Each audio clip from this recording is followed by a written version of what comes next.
In front of me I have the OnePlus 15R, and today I'll be going over unboxing along with a quick look at the phone, specifications, what the device has to offer, and just give you my general thoughts and opinions about the phone itself.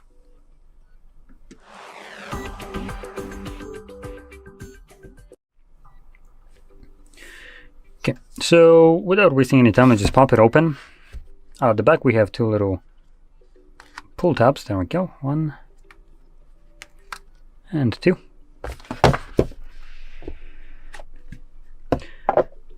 Never settle, ironic considering this is OnePlus. We get Type-C to Type-A cable for charging. Just a bug-ass ugly SIM ejector, and well, nothing really important here. Okay, so whoops, drop the cable. There we go. So let's move on to the phone, which obviously you can see there's no charger in here because, of course, never settle, obviously, right? Never settle by not including a charger, which just kind of seems like settling because everyone else does this. Anyway, let's boot it up. So this device, just to give you a little bit of a perspective, is a weaker version of the OnePlus 15. Or I guess means retarded, considering it's slower. Anyway, probably tasteless joke, but whatever.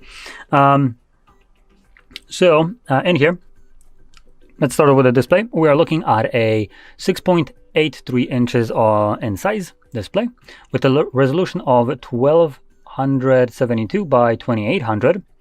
AMOLED display, 1 billion colors, 165 Hz refresh rate, Dolby Vision certified, HDR10 Plus certified, HDR Vivid, and a peak brightness of 3600 nits. It also boasts a 90.1% screen to body ratio, pixel density of 450 pixels per inch, covered with Corning Gorilla Glass 7i Match Level 5. So, one more thing about the display is it comes already with a pre-applied screen protector. Thumbs up for that one. Love to see it. And for everyone who's scratching their head, what the hell did I just say and why is my furniture floating? Don't worry, let me just kind of quickly explain. Display-wise here, it's actually pretty damn good. It's everything that you'd expect from a device that would be considered a flagship. We have even things that you might not even expect, like the Dolby Vision, which I started to see on a lot of devices now pop up. So take that as you may. It's probably just Dolby trying to get subscriptions once they move into sequel to Seeing called Dolby Vision 2. And for people that don't even know what the hell that is equivalent to HDR or high dynamic range, and just from Dolby. So instead of being open sourced and free, they want to basically payment for literally everything that is using it. Though it's kind of weird considering I started seeing phones with it, and that's one thing. And number two, you can on some of the devices record videos using Dolby Vision, which kind of goes over the idea that Dolby Vision kind of charges for instance, movie producers for using Dolby Vision as a standard. So it's kind of weird that we don't need to do that here with a phone. Though this one I don't think has it, just mind it. But there are phones that do support it. So display right here, pretty good. Now if we flip it over to the back, we have our dual camera setup. That's honestly kind of surprising. Anyway, the main sensor is a 50 megapixel 1.8 aperture 24mm wide lens, and then we got a 8 megapixel 2.2 aperture 16mm ultra wide. Now with those cameras you can do 4K up to 120 frames. Okay, I'm gonna go set up the device because I'm kind of curious if that is a slow motion or if it's actually recording at this frame rate. Later.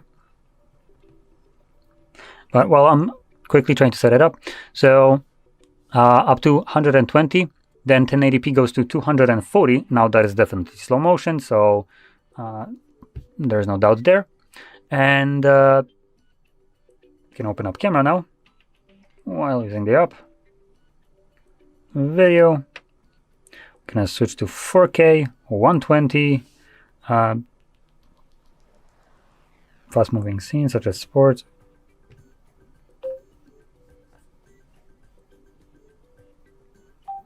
Okay, this looks to be normal recording. Yep, that is normal recording. You're getting 4K 120. Holy shit, that is actually surprising.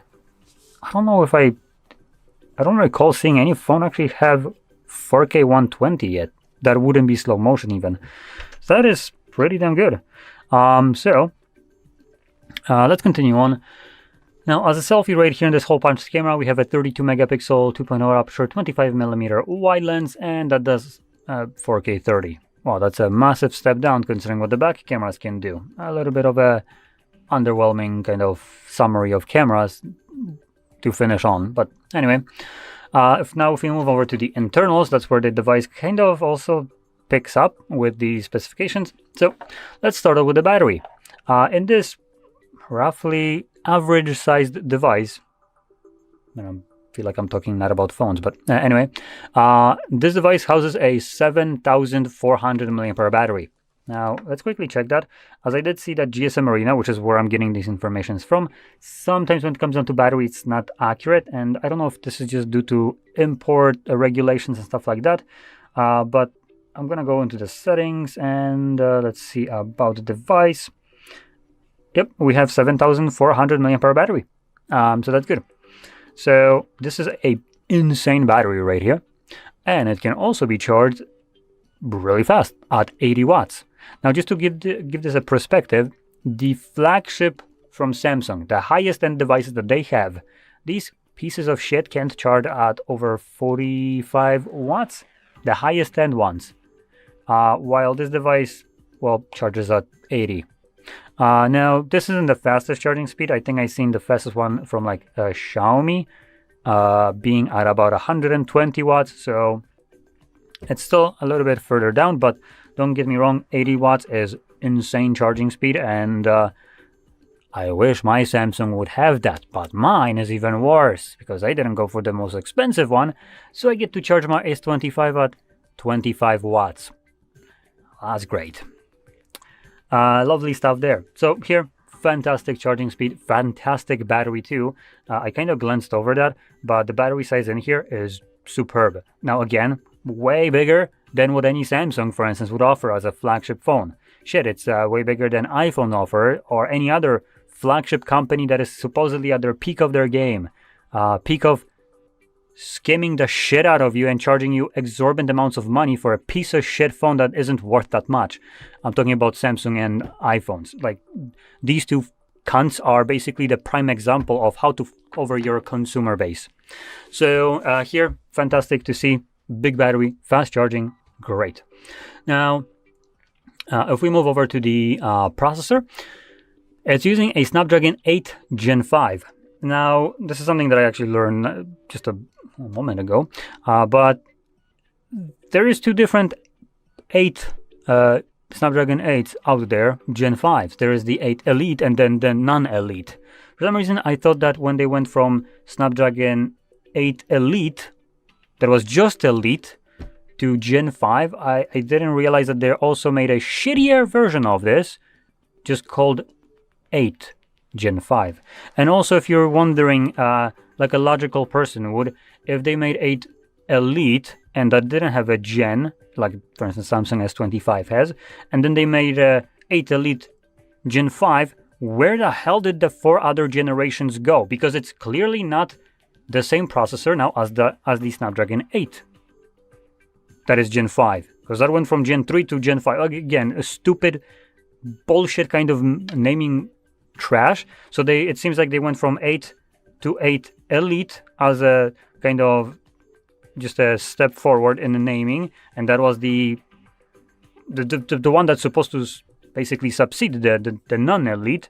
But then they were like, no, screw that. We can actually fork over more money from people by reintroducing the shittier processor. And just to put that out there, this processor compared to the 8 Elite is actually a little bit of a step down. So if I take a look at nanoreview.net, where they did benchmarks between both of them, in terms of N2-10 benchmarks, which test CPU, GPU, RAM, and other things, we are getting a 35% decrease in performance from the 8 Elite Gen 5. While if we look at Geekbench 6, which tests a single and multi-threaded only CPU performance, so no gaming performance included there. We're looking at a single core 35% decrease and 25% decrease in a multi-core performance. And in terms of GPU for gaming, we are looking at a 34% decrease in performance. So that's great. That's fantastic. Anyway, so obviously Snapdragon is trying to pull some shady shit in here, confusing people by offering them a actually shittier processor. That being said, I do want to quickly check out something else. I want to check out the previous version, and I want to see how that compares. Okay, so I wanted to do some research. I posted a video for this, as well, I don't really prep for these things, but anyway, just to give you a quick little comparison in terms of processors. The Snapdragon 8 Elite, which is the previous model from last year, is not that much different from the Gen 5 non-Elite. So they're nearly identical.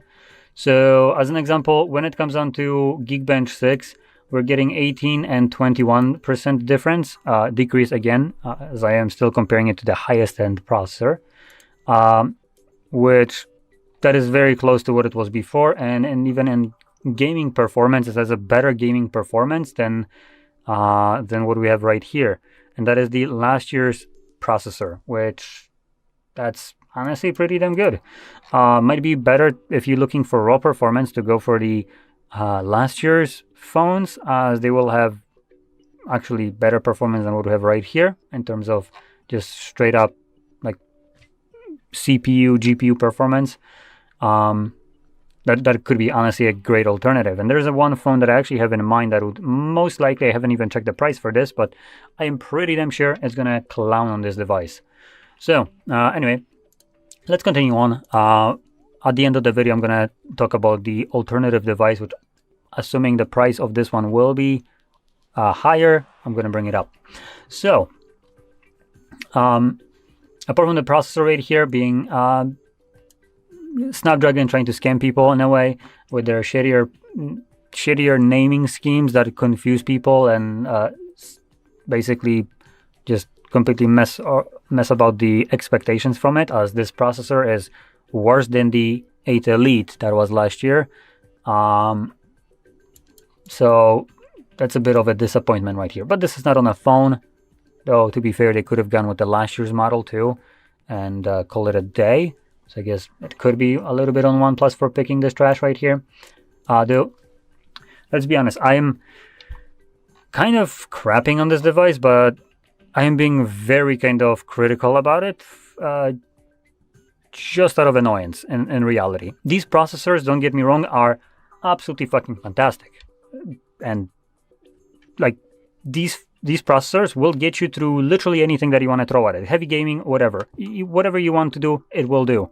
So I am being just kind of negative about it just because there are better, in a way, alternatives from the company that make these processors. So it just kind of annoys me that they would make something that is shittier, call it almost the same thing, and try to repackage it. Just seems like, you know, NVIDIA pulling another 10 or 1650 Ti in a 30 series GPU generation. So it's just repackaging the crappier shit that probably didn't come out so well in production and making it crappier, naming it higher in a kind of like a tier list, and hoping that people, I guess, don't catch up that you're trying to sell them something that is worse. So anyway, that's just kind of where I'm coming from this. But in terms of performance and whatever, these processors, no matter which one you go for, this one, the 8 Elite Gen 5 or freaking like if you go back even further down, or even go with something like a Snapdragon 7 Gen 4, these all of these are already stupidly fast. And the only difference is when you go to like a lower tiers, like the Snapdragon 7, is they won't be as good in gaming performance as, for instance, these ones here are. So that is going to be the massive kind of reduction in performance there, but for daily usage, just, browsing web, checking settings, opening up things like cameras, most of them will do almost identical to a typical user. Like, you won't really see much of a difference between them. So if you're just looking to, browse your TikTok or anything else like that, take photos, watch YouTube, Netflix, stuff like that, you don't need the highest end processors in reality. You haven't needed those for a decent time now. So you could go with something that is a bit slower and save up a decent amount of money. And additionally, Snapdragon for Android isn't also the best kind of processor, or maybe not, isn't the reigning king anymore. So you have other things like Dimensity, which are basically equivalent to it. So Dimensity is still a little bit cheaper usually, and you can get a better price for the same kind of performance. So that is also another option that you could explore. Now, if we continue on with this phone, as I have spent a little bit more time than I should, we can move over to the amount of storage and RAM. So the base entry of this phone, the cheapest version you can get, comes with 256 gigs of storage and 12 gigs of RAM, and you can also get a 512 gigabytes of storage, same amount of RAM though. Now, both of these options will come with UFS 4.1 storage type, which is good. And other than that, we can move over to last thing, which will be the build quality. And you can see we have glass back. Glass is definitely a must. Actually, it's not a must here. We don't have wireless charging, so I kind of, for some reason, thought that we do. So yeah, we have glass, but there is no wireless charging, unfortunately. The frame is aluminum alloy. And you also, for the back, have another variant of this phone, which comes with a fiber reinforced plastic back. What the hell that's supposed to be? So yeah. Now, buttons and antennas. We have a whole heck of a lot of antennas on the right side. Power button, and above that we have volume rockers. At the top we have just looks like noise cancelling microphones. And surprisingly enough, I don't see any more IR blaster, which I'm pretty sure OnePlus did have at one point. Question mark. But in any case, obviously there isn't one. Then we got, what the hell is this? Oh, it's their action button, whatever they're calling it. Push key. So it's basically the copy of Apple. And obviously, never settle, right? Never settle. So we copied Apple with this crap too. This is basically equivalent to the same thing that Apple has, which allows you to assign this button to do either some function or open up an application, maybe launch a flashlight or stuff like that. It's kind of handy as it's a button, though, to be fair, and maybe unpopular opinion, I don't know. I much rather have the switch that was previously on OnePluses, which allowed you to put the device into like mute mode or silent or stuff like that. I much rather have that rather than bullshit key that can probably launch Gemini or some other garbage. So just a personal preference. I think physical switch that allows you to just kind of like move it and quickly switch between modes, in my opinion, was much better. And I definitely did prefer that over button that can do this by pressing it, but only does now either on or off in a way. While before OnePlus had a three switch kind of thing, so it went from normal ring to silent to mute. So obviously that gave you a little bit more option, but just for sound. And lastly, the price of this device. It's coming at about $699 US. Now I'm gonna quickly check that if that is the actual case right here, considering it's also telling me pounds, and I'm sure shit US dollars to pounds, that's not the same conversion. So let's quickly check.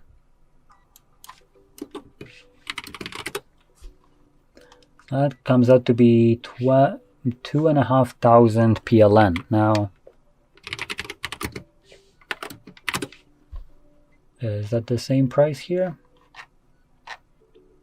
No, it's not. It's actually more expensive for me in Poland. Oh, I didn't mention though. The price, I'm pretty sure in dollars, doesn't include tax. So I guess that could be the the defining factor right here.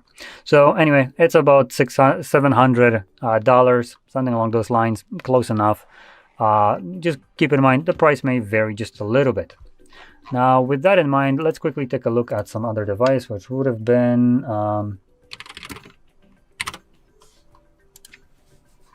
price-wise.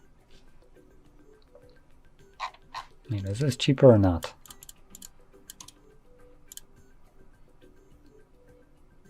No, it's actually not cheaper. Okay.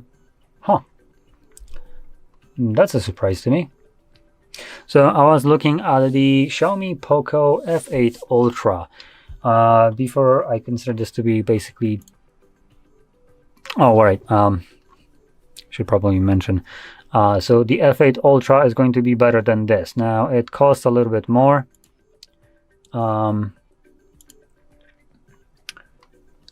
But to be fair, it's only $300 more. And the device actually has some things better. Number one, camera-wise, it's all triple 50-megapixel cameras, including a periscope lens. So it's already a benefit in just camera performance, though it loses that 4K 120. If you really want that, that's great. If you don't really care for that 120 and for 4K, you can trade it off to have 60 at 4K and also 30 at 8K. So that's in general, I think that might be just a better package all in all, because it has all triple 8-megapixel, 50-megapixel sensors, including a periscope. So that's pretty great. On top of that, smaller battery, faster charging along with wireless charging, faster processor, more RAM, storage-wise about the same, and for about $50 more, I think it might be a great option if you want to spend a little bit more and have a better phone. Now, there is also the Poco F8 Pro. Pro will use this the previous generation of the Snapdragon, like I was mentioning. So faster than what we have right here, even though this is a newer generation, and it's definitely going to cost you much less.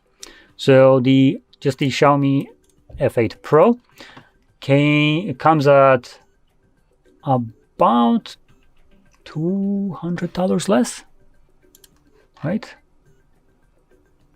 Okay, this isn't very accurate right here. GSM Arena, like I said, not necessarily the best place to look for prices, but it differs from an official Xiaomi website. It comes at 2,200 PLN. So what was it? What was the other one?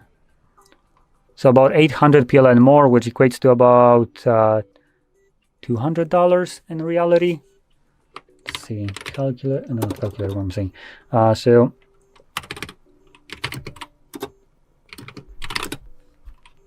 $225 US. Now this is from an official website, but it is in Poland. I don't know if the price might differ a little bit in the US. This also already includes tax, and for the phone that is about the same kind of performance, includes dual megapixel wide and telephoto cameras, has also AMOLED display with high refresh rate, Dolby Vision, and all that jazz, 100-watt charging, smaller battery, 6,200. So that is definitely smaller compared to 7,400 in here. But in general, considering it costs definitely less than what we have right here, and comes with a little bit of a faster processor, or we can say equal processor, but just for a lower price, I think that could be a great alternative if you're looking for something cheaper that is offering nearly the identical performance. Now again, in terms of cameras, you still don't have that 4K 120, but you still have 4K 60, and you still have 8K 30, which is kind of surprising. And additionally, compared to this device, right? Yeah, compared to this device, the Poco F8 Pro actually allows you to do 1080p 60 with a selfie. This one, for some reason, is locked to 30. Not sure why, but it's worth mentioning if you like to use your selfie. This might not be the best phone, considering it does 4K and 1080p, but both at 30. So I recommend checking out the F8 Pro. That actually, I think, would be one that I would recommend over the more expensive one, as it does have cheaper price, at least where I'm from. It's definitely cheaper. And basically, in terms of what I'd be looking for, it's almost identical. Now, if you're looking for bigger battery, so longer lasting device, then this actually could be a better option for you. But I would only maybe recommend this device if you're looking for it. Primarily if you do either want that 120 4K recording, which I don't really see that much of a use for it, logically speaking, because you can't use it in YouTube, you can't upload it to any kind of like social medias and use the full kind of range of what that camera can record at. So it's gonna just take more space on your phone, which you won't be able to showcase anywhere else outside of just on your phone. So to me, that's kind of like a lost feature. But the battery right here will be the one that you most likely will feel, as it does have a longer lasting battery. And one more thing that I do want to give this device props is it is running the OxygenOS, I think they're still calling it. And OxygenOS has its own kind of look. So if you're a fan of it, I kind of like it. It's pretty clean. And on top of that, in terms of customization and settings for the device, we have a decent amount of them in here. So you can do some nice things. Personally, that I like removing things like the status bar icons that typically for me are always on. I can get rid of them here. That's just straight up baked into the system right here. So that's great. So that's probably what I would consider as a benefit right here.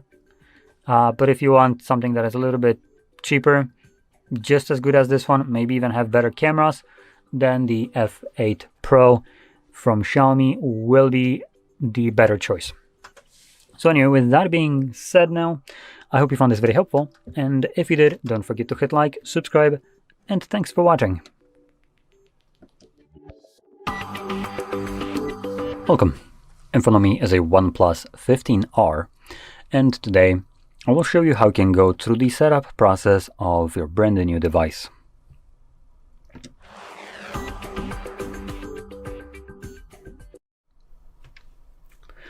So, when you boot your phone for the very first time, you should be presented with the same screen that you can see on my end, which is just never settle with the OxygenOS label. Now we're going to click on the arrow right here, which allows us then to select our desired language.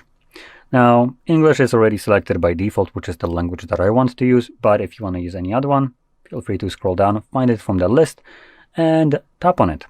Now, two more things in here. We have accessibility as an option, so if you have problems seeing something or you want to use TalkBack, instead you can click on the top right corner and then check the box for accessibility, or also use the magnification feature.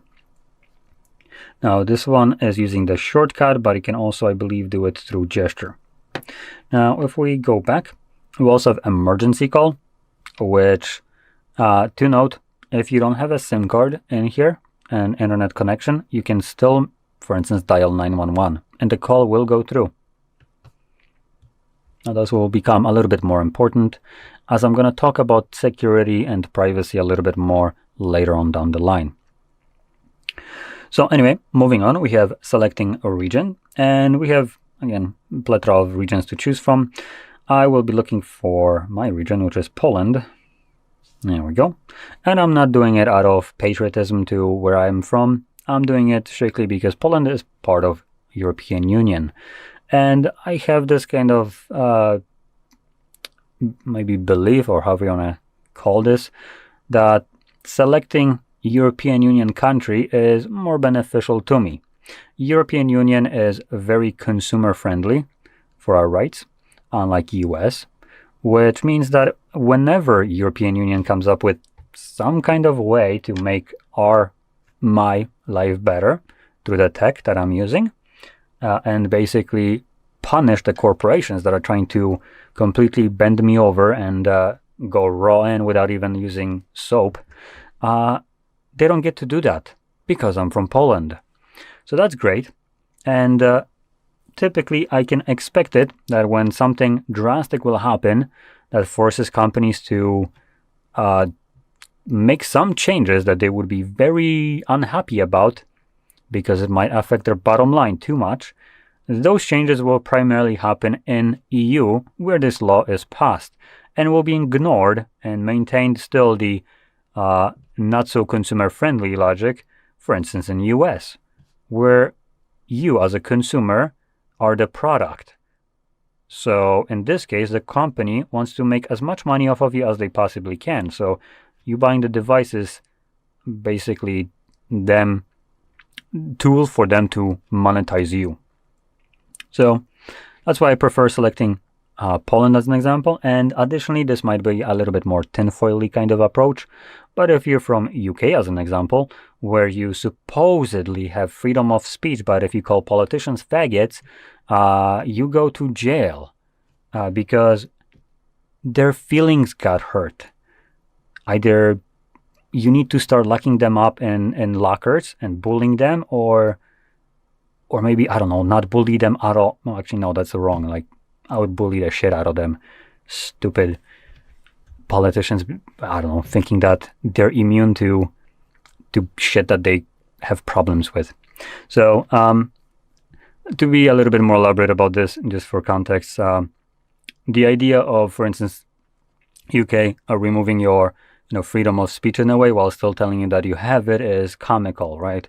As we already know that because you call someone a faggot or whatever, you can literally go to jail for that, as I've seen cases happen. So I would probably be skipping selecting UK even if I was from there, with the slightest hope that this would remove the ability for UK to kind of track the device. And that being said, this is kind of part of something else that might be happening, may or may not, to be more precise, with UK trying to have back access to people's devices. Now, Google, I can probably safely assume, not a fact, assume that UK has probably, like the rest of the world, has back access to our devices. So they don't need our permission or even court order to basically view the content on it. They can just do it remotely. Now, the reason I'm bringing that up is because when it comes down to other companies like Apple, UK tried to force Apple to give them back access and they refused to do so. Now, before you go thinking, oh, so that's how you get privacy by switching to Apple, I would probably hold off your horses, because let's be honest, Apple is still selling devices in there. And if you're trying to get a iron grip over your populace and remove their privacy, and some company just kind of goes in there and tells you no, what is your next best move? Because in my opinion, it would be basically preventing that company from doing business in my country. And UK isn't small. That's a lot of lost sales for Apple. And considering they're still selling their devices, it would lead me to believe that they did fold under the pressure of that threat, if that threat ever happened. Keep in mind, this is just speculation.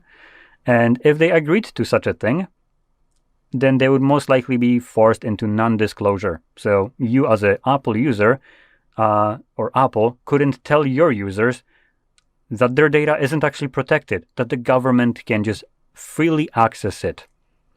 So that's one of the reasons why I'll be just sticking away from UK specifically for these reasons. And in general, if you want privacy on your device, if you really like that, like I do, then you might be interested in checking out something like Graphene OS, which is a different version of Android that you can use on Google Pixels primarily. But most devices do have their own kind of versions of Graphene OS that do try to, or people develop these softwares for them. So you could try to look for something similar to that. Now, moving on, we have legal information, and we have user agreement, privacy policy, and data security. The last one is kind of funny considering it's Google and they literally sell and monetize your data. So I'm not sure what kind of security that is. Moving on, we have set up using another device. So let me just bring up my phone, which I just closed this pop-up. oh, there we go, it shows up again. So you can see I can set up a new device, and this would allow me to do it in a crappy way. This through Google, as this is using Google, is not the greatest way. I don't recommend doing this, but I am going to explain it just in case you might be interested in it. So this will allow you to move over a Google account from your old device, which I just showed, to this one being the new. And by doing so, it would pull all the information that is assigned to that Google account, which would include downloaded applications through Play Store and only Play Store, all the call logs that are in their application, contacts that are synced to the cloud, and photos that are synced to Google Photos, which is limited to 15 gigabytes, I believe. Anything above that won't get moved. So, like I said, not the best way of moving over your data. There's a lot of limitations done to just get as much data as possible while also trying to get as much money from you as possible. So I do recommend using other method, as there is a much superior way of moving your data on these phones, which I'm going to talk about at the end of the video, as it's a application that comes pre-installed with these devices. So anyway, I'm going to be skipping this, and this allows me to connect to Wi-Fi network right here. Now, because this device supports eSIM, if you're planning to add eSIM, you will need to have Wi-Fi network. So connect to your Wi-Fi. If you don't plan to add eSIM and maybe you just want to insert a SIM card like this one right here, then you can skip it. You don't really care for that, unless you really want to connect to network. But maybe you're not at home and you can't, so you don't need to worry about it. So I skipped it, and that presents me with the next page, which is unlocking methods. Now, we have 3 different methods of unlocking our device. So under password, we actually have 3 different options: PIN, pattern, or password. And then we have fingerprint and face recognition. Now, the 2 latter ones, fingerprint and face recognition, are biometric security. Now, biometric security isn't 100% reliable. So in the times where your device just decides to refuse to unlock itself through those biometrics because you just got a tiny little blemish on your face or your finger, you are always left with a better way, or maybe better, but more reliable way of unlocking your device. That'd be PIN, pattern, or password, depending on what you've chosen. You also can just straight up not protect your device by skipping it right here. But because your phone does hold your personal information, and in case you were ever to lose this device, I would say it's most likely much better, much more secure for you to actually have protection. So whoever would find that phone wouldn't have easy access to all your personal information. Things like all the contacts that are there, photos, or any other thing in there.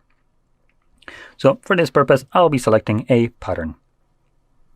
Now, unfortunately, OnePlus thinks that their user base has a room temperature IQ, so they give you a 5-second timer before you can continue, letting you know that you need to remember the password. Wow, no shit. Anyway, password set, so we can now click on done. Now, from here, we can add the other options, fingerprint or face recognition, or we can just go to the next page, ignoring it.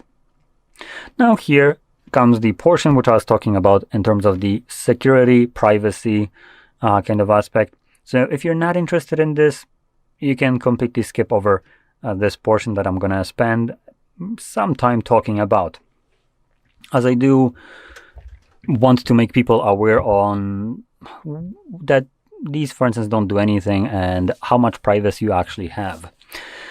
So let's quickly take a look at what we actually have here. We have things like use location, allow scanning, send user diagnostic data, as well as install updates and apps. Now, on surface, these seem like toggles that I can turn off, and they seem very self-explanatory. Use location. If I turn it off, well, we're not using location, therefore this device shouldn't be located. One would logically think.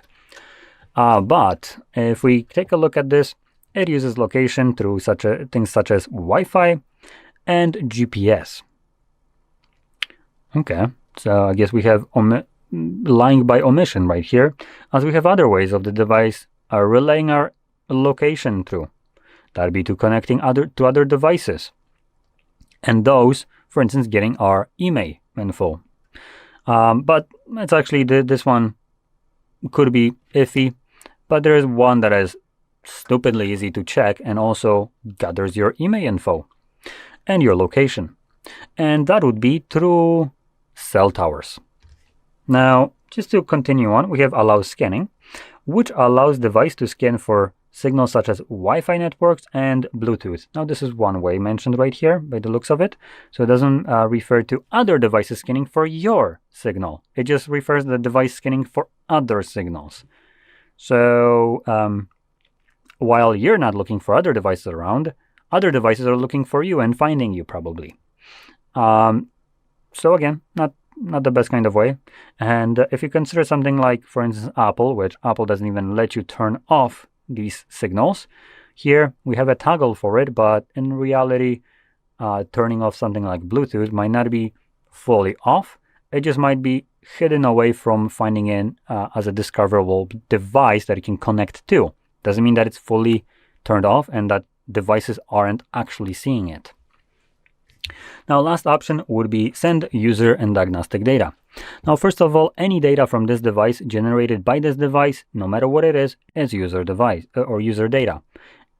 It's your device. It's set up by you with your account. Whatever it creates is user data. It's more specifically your, not any user, it's your data. So, obviously, this one is the most blatant kind of bullshit lie right here, as if your device sends no data, diagnostic or user, your device shouldn't be, thinking logically, able to connect to anything, as it cannot relay, for instance, things like connection information. So it shouldn't be able to connect to cell towers. Cell towers shouldn't be able to gain its IMEI info. They shouldn't be even able to connect. So, like I said at the very beginning, emergency call allows you to make a call to 911 without having a SIM card. Here's my tray. I could go back to that first page, dial 911, not be connected to Wi-Fi, and this call will go through. And that is because this phone, even though it's not even displaying it, it's right now connected to a cell tower. Now, it will only allow me to use it for emergency purposes like dialing 911, but nonetheless, it is connected right now. Therefore, it's violating most of these things right here. So, like I said, it's just lying by omission right here, and it's just primarily Google blowing smoke up your ass. Now, the last one is the install updates and apps. This option right here just kind of mentions about you being able to manage your applications, uninstall updates, or just turn them off and stuff like that. Now again, partially lying by omission. There is options in the settings that allow you to disable the device's updates. So for instance, if this device gets Android 17, you can turn it off and this device will never update to Android 17. Okay, seems kind of nice on surface if you don't want that. Same thing goes for applications. Applications download themselves. Google applications usually update themselves. You can turn it off. You can uninstall the updates. If it's default application of Android, you won't be able to fully delete the app, but you can delete the update that came with it or later on. And obviously you can delete applications, other like ones that you have downloaded. So that's great. Now what isn't mentioned here is the OTA updates, over the air. Now this is a fancy way of saying it's Google's hidden method of forcing any kind of thing that they want onto your device without your permission or knowledge, because it completely ignores your options for instance, updating your device. Now, as far as I can freaking tell, just because you've chosen to not update your device, like to Android as an example, which is just labeled as update, it don't mean update it behind my freaking back through ways that I can't really see or stop. It's still an update. It's over the air. It doesn't use the word update, but it is. And to give you a little bit of a backstory in a way, Google not too long ago, in 2025 at the end of it, wanted to implement a feature, if you can even call it a feature, that would prevent users from being able to install third-party applications from unknown sources. As long as it didn't come from Play Store, you wouldn't be able to install it as long as the developer of that said application didn't pay ransom to Google. Now, this was Google's way of trying to prevent malware applications from being installed by users. Now, it tries to prevent them from installing nice apps, like YouTube Revanced which gets rid of the ads, because that's Google's way of making money. And hilariously enough, they were getting ransomware. Now, one thing that they never talked about in this was their own problem in their own backyard with Play Store having malware applications. But obviously that's already on Play Store, so they don't give two shits about it because that's already bringing them money. If it gives you a virus, well, tough titties. We still got a cut, so we don't care. But the ones that we care about were the ones that we weren't able to monetize, or we're taking money from our plate right now. I recommend using Revent, by the way. So anyway, that would have been forced onto our devices through the OTA updates. So even if you disable the Android updates, this would have still been pushed to your device. Great, right? Now, I do want to ease your mind. They went back on it partially. So you will be able to install third-party applications. Hopefully. I mean, let's be honest, it's Google, so they could be bullshitting right now and still force it down our throat without our permission. But supposedly they went back on it and they're just going to make installing third-party applications much more annoying. But you still will be able to install it, and the developers won't need to pay ransom for it. Because, I mean, they were calling it a little bit different. They were basically taking fee for signing the application so you can install it. But if you look at it logically, it was a ransom. So when that comes in, it will still be loaded onto your device through OTA updates. Now, talking about those updates, you can download from wherever you want a application that will allow you to view background processes that are running on your device, and you could find the OTA update services that are running there and just straight up delete them. Now, before you go do that, I do want to warn you, those are also responsible for installing security patches on your device. So if your phone gets, or if Google or someone else discovers a vulnerability that can be exploited by hackers on Android, current version, then Google, number one, is obligated to patch it. And when they do that through OTA updates. So obviously this gives you some security for your device. But those devices are usually maintained now, I think by law, up to 5 years, at which point it's end of life and you're supposed to get a new phone. So after 5 years, you're no longer getting security patches. But if Google wants to load something on your device, you can be sure you're still going to get it. Even though you're not getting security, you're getting the crap that Google wants to push down your throat. So at that point, you can get rid of the OTA updates and not really care. Anyway, let's move on. So here we have some recommended services, and we have a bunch of them. As you can see, there's ample amounts of them. So you can go over this. I do want to talk about one of them, which is the... Where is it?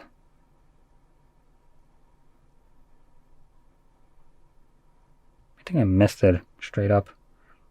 Weather, no internet. Where is it? Huh, I don't see it here. Okay, so maybe they get rid of it. But I do want to mention this, as I'm pretty sure it is still here, maybe just not showing up right here. Oh, I know what it could be. I'm not connected to network, so maybe they changed something so it doesn't show up right here. But it's an option called usually Wallpaper Carousel or something along with wallpapers. And what this will do is show you a random wallpaper on your lock screen. And as an example, that would mean that when you have a lock screen, you press the power button without actually unlocking your device, it would have one wallpaper. Then you do this again, and it would change that wallpaper. Now, those wallpapers aren't from your library or anything like that, picked by you.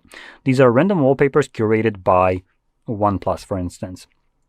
And these wallpapers range from some nice things like blue skies and something wholesome, nice looking, to things like, for instance, brick walls, luggages, or maids cleaning, or women doing exercise.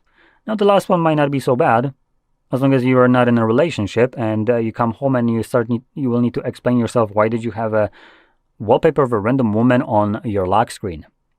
Can you imagine how problematic that would probably become? So if you see this here, I do recommend turning it off. If you don't, you will definitely find it in the settings. And I'm pretty sure OnePlus does have this feature.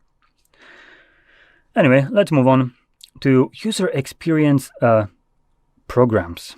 Now, I don't really care for this. You can read exactly what this is, but it basically tries to gather data to improve your user experience. We invite you to join our user experience programs, whatever.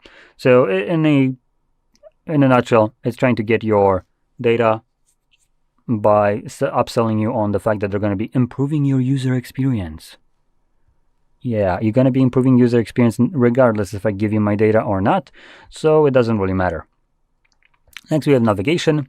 We have buttons and gestures, so you can choose whichever one you want. I do prefer gestures, so that's what I'm going to stick with, but I do want to mention one thing. Here, we don't have too many options. You can select buttons, and buttons does give you the option to flip where the back button is located, as you can see, from right to left. Gesture doesn't have literally anything here, but that is not the case in reality. There is more options associated with both of these toggles or these options.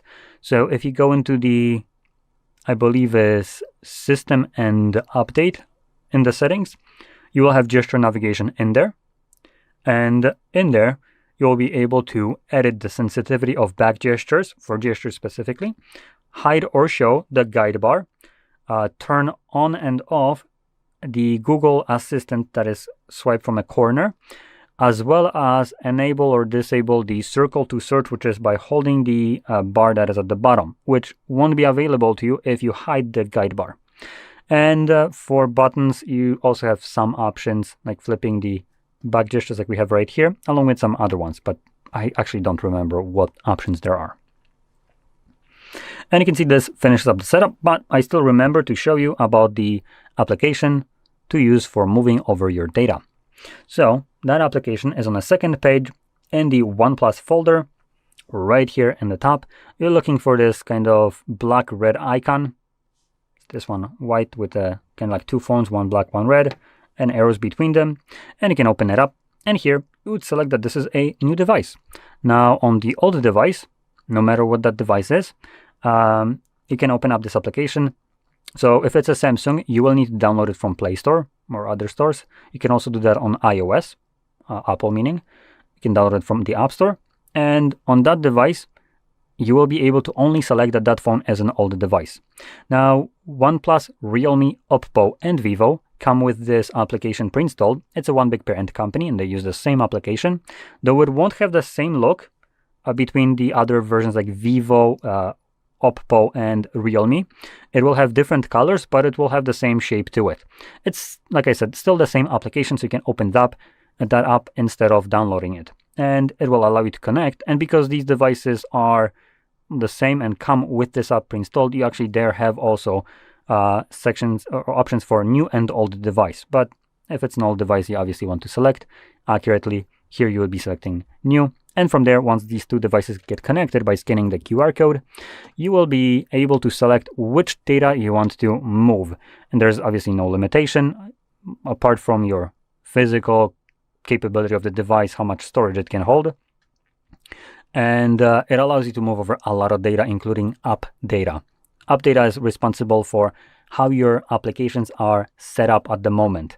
So if you have a dark mode in an application that you had to change yourself, that can get moved over. So application, instead of being in light mode, again, would stay in dark mode. So it's pretty great. I highly recommend using that. And like I said, it's much better than what Google offers. So with that all being said, explained, however you want to classify this, I hope you found this very helpful. And if you did, don't forget to hit that like, subscribe, and thanks for watching. Hi everyone, in front of me I've got OnePlus 15R, and let me share with you how to check the serial number of this device.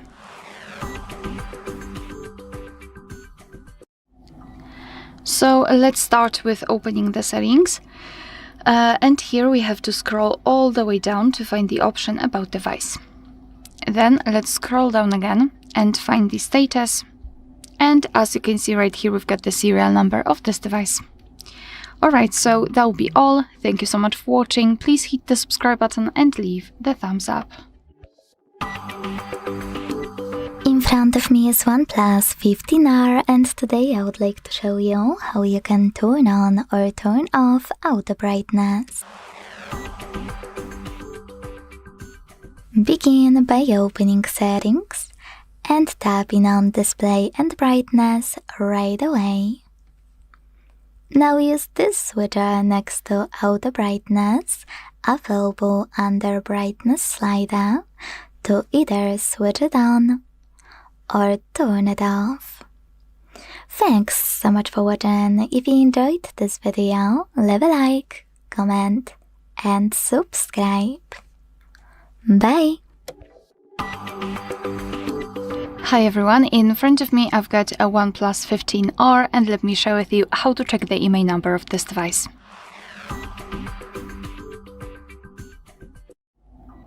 So let's start with opening the dialer and enter the code, which is *#06#. And as you can see by this code, we are provided with both IMEI numbers of this device, so let's tap on OK. And now another way through the settings, so let's open the settings.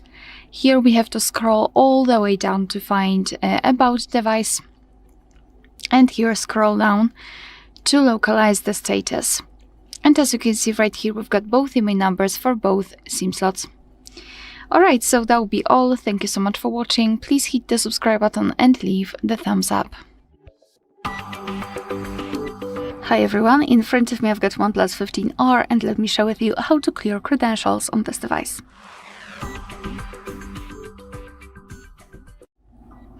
So let's start with opening the settings, and here we have to scroll down and find Security and Privacy. Then let's scroll down again and find more Security and Privacy. And here scroll down to localize credential storage. Let's enter. Right here we've got the option Remove all user certificates, so let's tap on it and confirm it by tapping on OK. Not only we've got this information, but also this option is inactive, which means that we just successfully removed all saved certificates. Alright, so that will be all. Thank you so much for watching. Please hit the subscribe button and leave the thumbs up. In front of me is OnePlus 15R, and today I would like to show you how you can turn on or turn off fast charging. All you need to do is go into Settings and scroll to tap on Battery section available here. Now scroll all the way down to click on Charging Settings.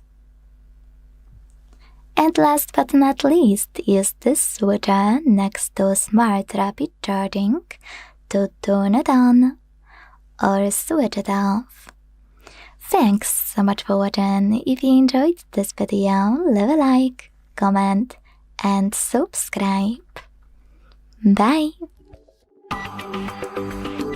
In front of me is OnePlus 15R, and today I would like to show you how you can rename it.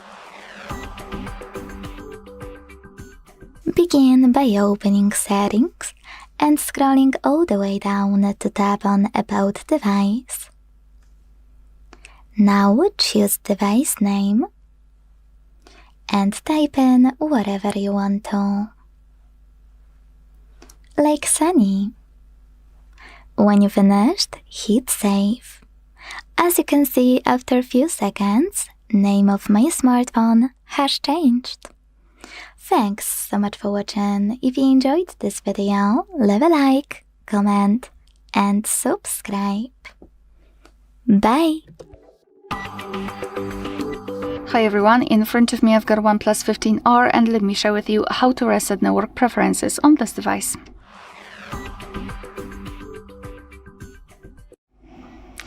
So let's start with opening the settings, and here in this general list we have to scroll all the way down to find System and Update. Then let's go to Backup and Reset and choose Reset Phone. At the top we've got the option we're looking for, so let's tap on it. And your device is asking you if you really want to reset network preferences. So just tap on Reset, and now just give it a second. If we've got the information, it means that we just successfully reset Wi-Fi, Bluetooth and mobile network settings. Alright, so that will be all. Thank you so much for watching. Please hit the subscribe button and leave the thumbs up. In front of me is OnePlus 15R, and today I would like to show you how you can change font style. All you need to do is go into Settings and tap on Display and Brightness right away. Now scroll down to select Font. Click on any of those and check out Preview at the top. When you're ready, hit Apply to save your changes. As you can see, after a few seconds, style of my font has changed. Thanks so much for watching. If you enjoyed this video, leave a like, comment, and subscribe. Bye! Hi everyone, in front of me I've got a OnePlus 15R, and let me share with you how to change the screen time mode on this device.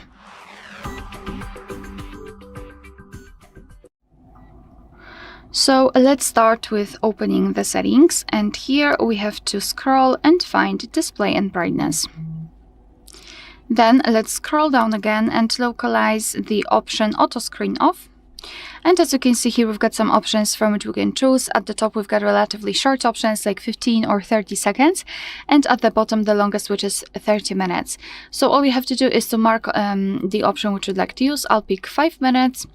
And as you can see, it is immediately notified right here, which means that from now on, after 5 minutes of an activity, this device will black out. Alright, so that will be all. Thank you so much for watching. Please hit the subscribe button and leave the thumbs up.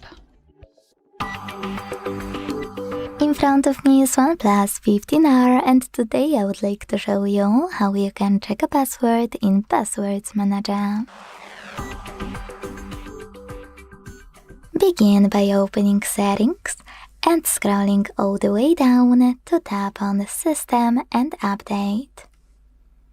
Then select Input Method, Autofill for Google, Google Password Manager, and finally any password you wanna check. Enter your screen lock. Tap on this eye icon next to your password, and this way make it visible. Thanks so much for watching. If you enjoyed this video, leave a like, comment, and subscribe. Bye!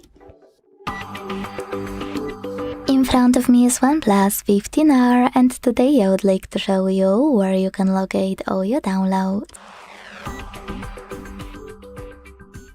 You need to begin by opening an app called Files that's already on your device. Then select the Downloads category and enjoy all of your downloaded files gathered in one place. To open one, click on it on the left. And my favorite part, to manage one, click on those 3 dots on the right. Thanks so much for watching. If you enjoyed this video, leave a like, comment, and subscribe. Bye! In front of me is OnePlus 15R, and today I would like to show you how you can locate all text correction options. First of all, go into Settings and scroll all the way down to click on this section called System and Update. Then Input Method, Manage Keyboards, and finally Gboard. Last but not least, tap on Corrections and Suggestions to manage all of those options however you want to. Thanks so much for watching. If you enjoyed this video, leave a like, comment, and subscribe. Bye! In front of me is OnePlus 15R, and today I would like to show you how you can delete a password from Passwords Manager. Begin by opening Settings and scrolling to click on System and Update. Then tap on Input Method, Autofill for Google, And finally, Google Password Manager. Now select any password you wanna delete and enter your current login method. Tap on Delete button and confirm your choice in the pop-up. Thanks so much for watching. If you enjoyed this video, leave a like, comment and subscribe. Bye! Hi everyone, in front of me I've got OnePlus 15R and let me share with you how to reset camera preferences on this device.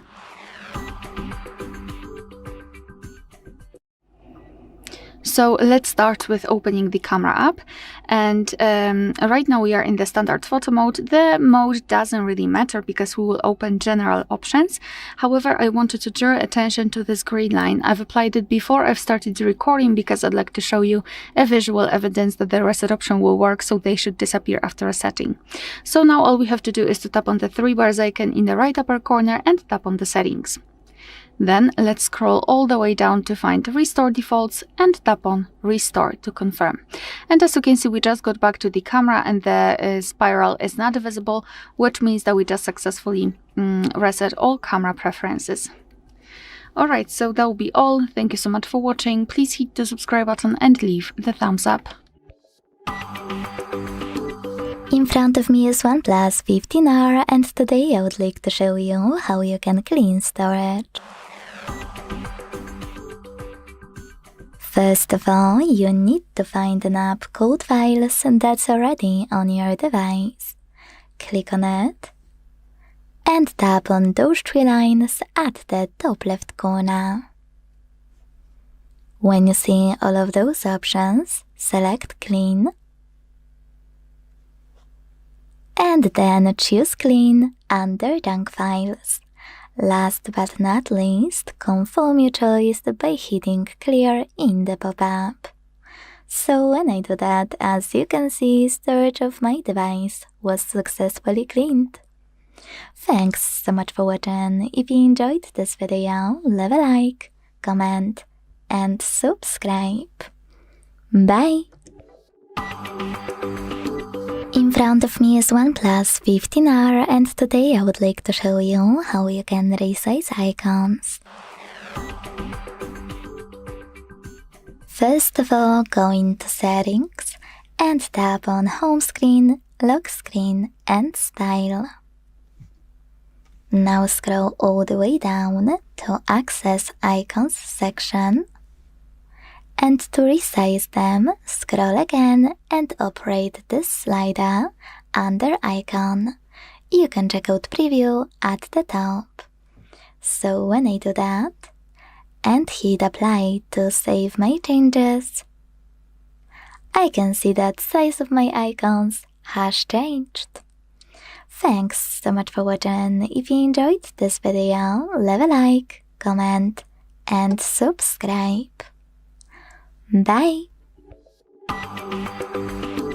In front of me is OnePlus 15R and today I would like to show you how you can resize font.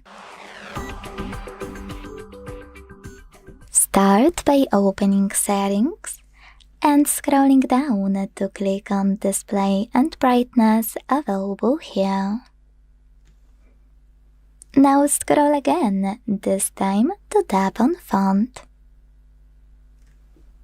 Finally, manage this slider under font size to adjust it. Check out Preview at the top and make sure to tap on Apply in order to save your changes. So when I do that, as you can see, size of my font has changed. Thanks so much for watching. If you enjoyed this video, leave a like, comment and subscribe. Bye! Welcome, in this video I will show you how to check battery health status on your OnePlus 15R smartphone.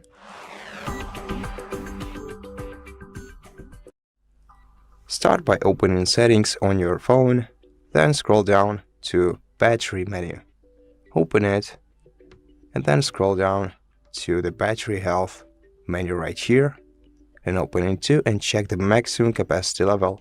This is the current health state of your device.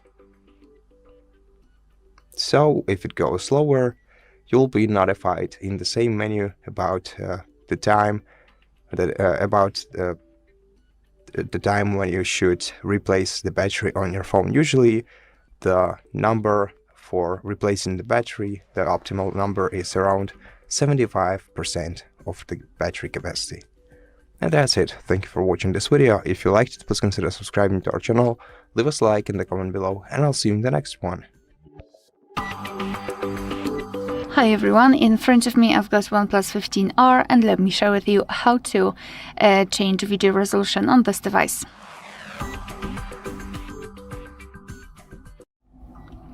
So let's start with opening the camera, and here let's switch to the video mode. So just tap on the video. If you can see there a color inside the shutter button, it means that for sure you're on the video mode. Now we can take a look at this option bar at the top, and on the second position from the right we've got the resolution. So let's simply tap on it, and as you can see in this device we've got three different options. So 1080p, which is currently applied, 720p and 4K. So just mark the option that you'd like to use. It will be immediately highlighted. It is also shown right here, so the icon changed, and it means that from now on your device will use the chosen resolution whilst recording a video. Alright, so that will be all. Thank you so much for watching. Please hit the subscribe button and leave the thumbs up. Hi everyone, in front of me I've got OnePlus 15R, and let me share with you how to check for these software updates on this device.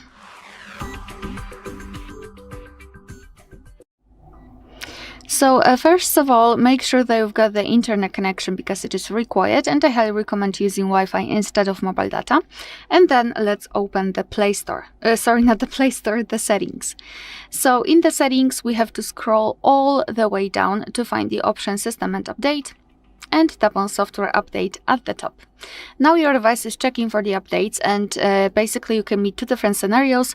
So this is the first one where your software is up to date and there's nothing to download, and the second one is where your device will actually find the update. It will show you the information about it, what has been fixed, what has been added, and then you will be able to tap on Download or Install and apply the update. Alright, so that will be all. Thank you so much for watching. Please hit the subscribe button and leave the thumbs up. In front of me is OnePlus 15R, and today I would like to show you how you can turn on or turn off location. First of all, go into Tab menu. To do that, swipe down from the top right corner of your screen. Then click on Location section. And if your shortcut turned white, that means that location is on. To switch it off, tap on the same shortcut until it's gray. If you have a bit more time though, you can also go into Settings, scroll to click on Location section available here, and use this switcher to manage it. Thanks so much for watching. If you enjoyed this video, leave a like, comment, and subscribe. Bye! Hi everyone, in front of me I've got OnePlus 15R, and let me share with you how to turn off running apps on this device.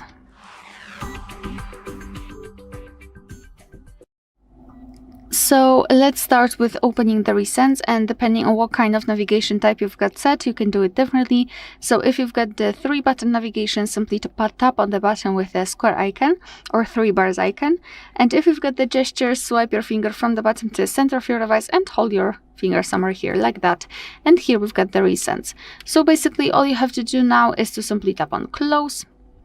Now we can go back, and we just got back to the recents, and sometimes for some reason your device will leave one of the apps opened, but all you have to do then is to simply swipe it up like that to turn it off manually. And now we can check here, we've got no recent items, which means that we just successfully closed all background apps.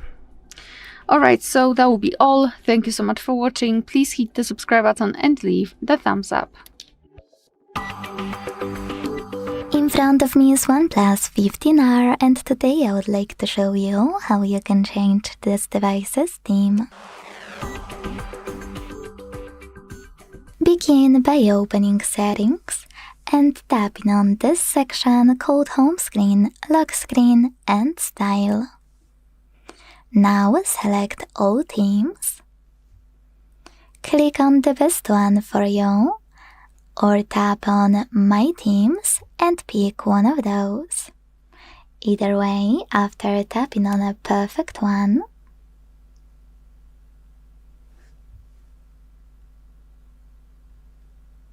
you can edit it however you wish to, and when you finished, hit Apply at the top right corner. So when I go back, as you can see, theme of my OnePlus has changed. Thanks so much for watching. If you enjoyed this video, leave a like, comment and subscribe. Bye! In front of me is OnePlus 15R, and today I would like to show you how you can edit password in Password Manager. Begin by opening Settings and scrolling to click on this section called System and Update. Now tap on Input Method, Autofill for Google, and finally Google Password Manager. Now it's time to click on any password you wanna edit and enter your screen lock. Hit Edit button and change whatever you want to. When you're ready, hit Save at the top right corner. As you can see, after that, my password has changed. Thanks so much for watching. If you enjoyed this video, leave a like, comment and subscribe. Bye! In front of me is OnePlus 15R, and today I would like to show you how you can change default apps. First of all, download any app you want to set up as your new default. I want to change my browser, so I downloaded Firefox. When you're ready, go into Settings and scroll to tap on Apps section available here.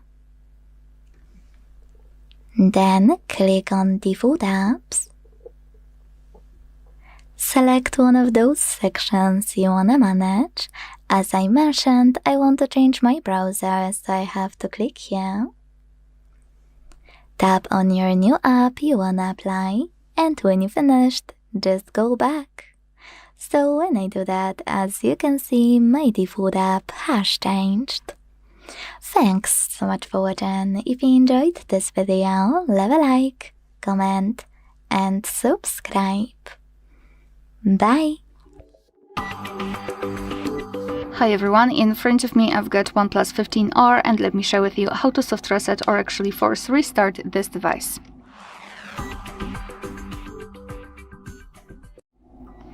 So this operation will be useful if for some reason your device stopped working properly and it does not respond to your touches. For example, you cannot swipe, you cannot open the app, etc.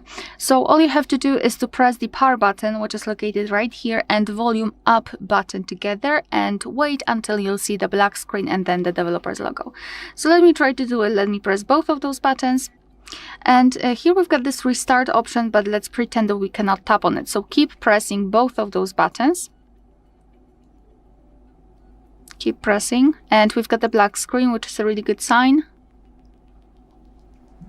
I felt the vibration, we've got the developer's logo, so we can release the fingers, and now we have to simply wait until our device will be fully powered on again. Of course, no worries, you won't lose any kind of data, it's just a simple restart option. Alright, so that will be all. Thank you so much for watching. Please hit the subscribe button and leave the thumbs up. In front of me is OnePlus 15R, and today I would like to show you how you can select and delete multiple photos at once.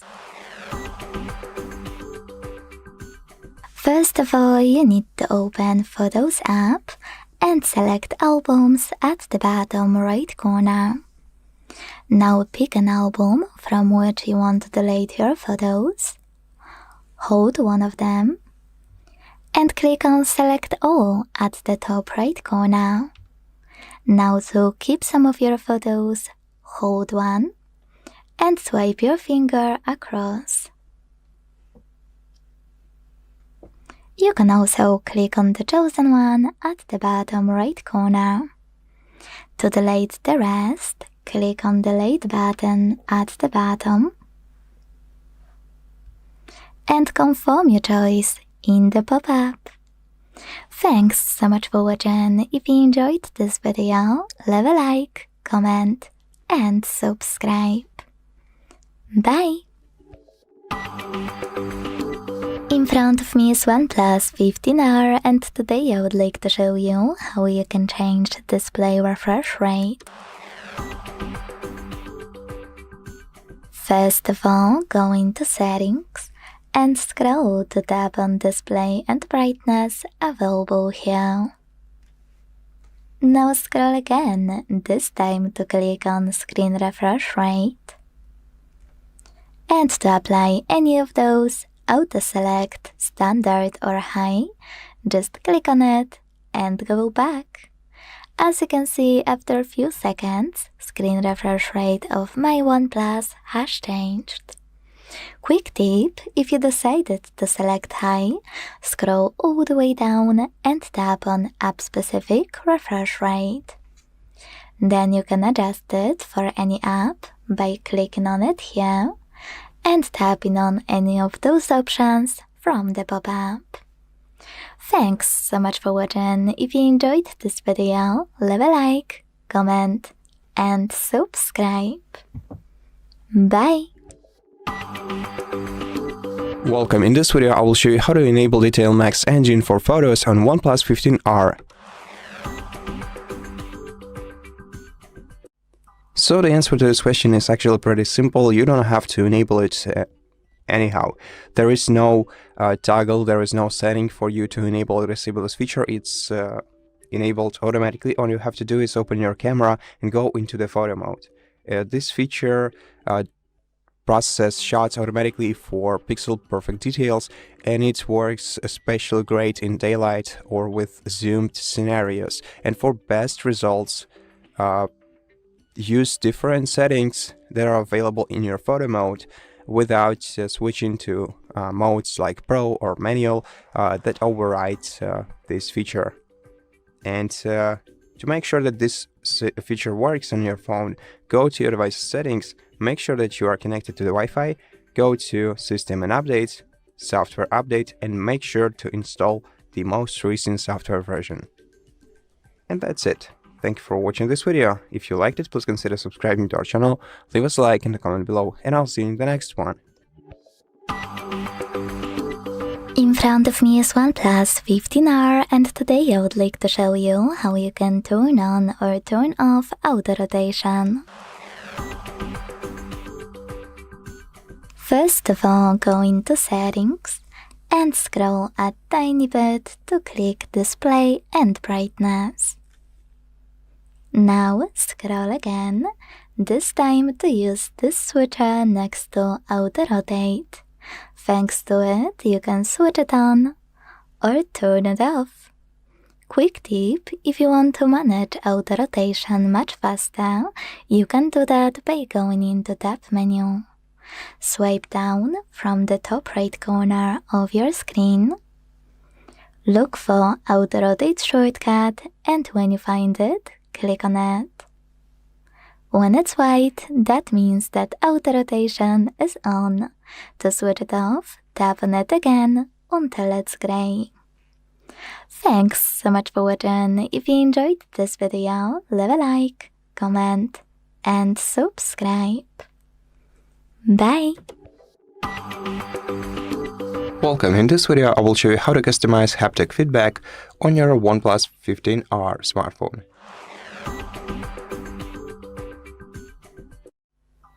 First, we're gonna have to open Settings on this phone and then scroll down to Sound and Vibration menu.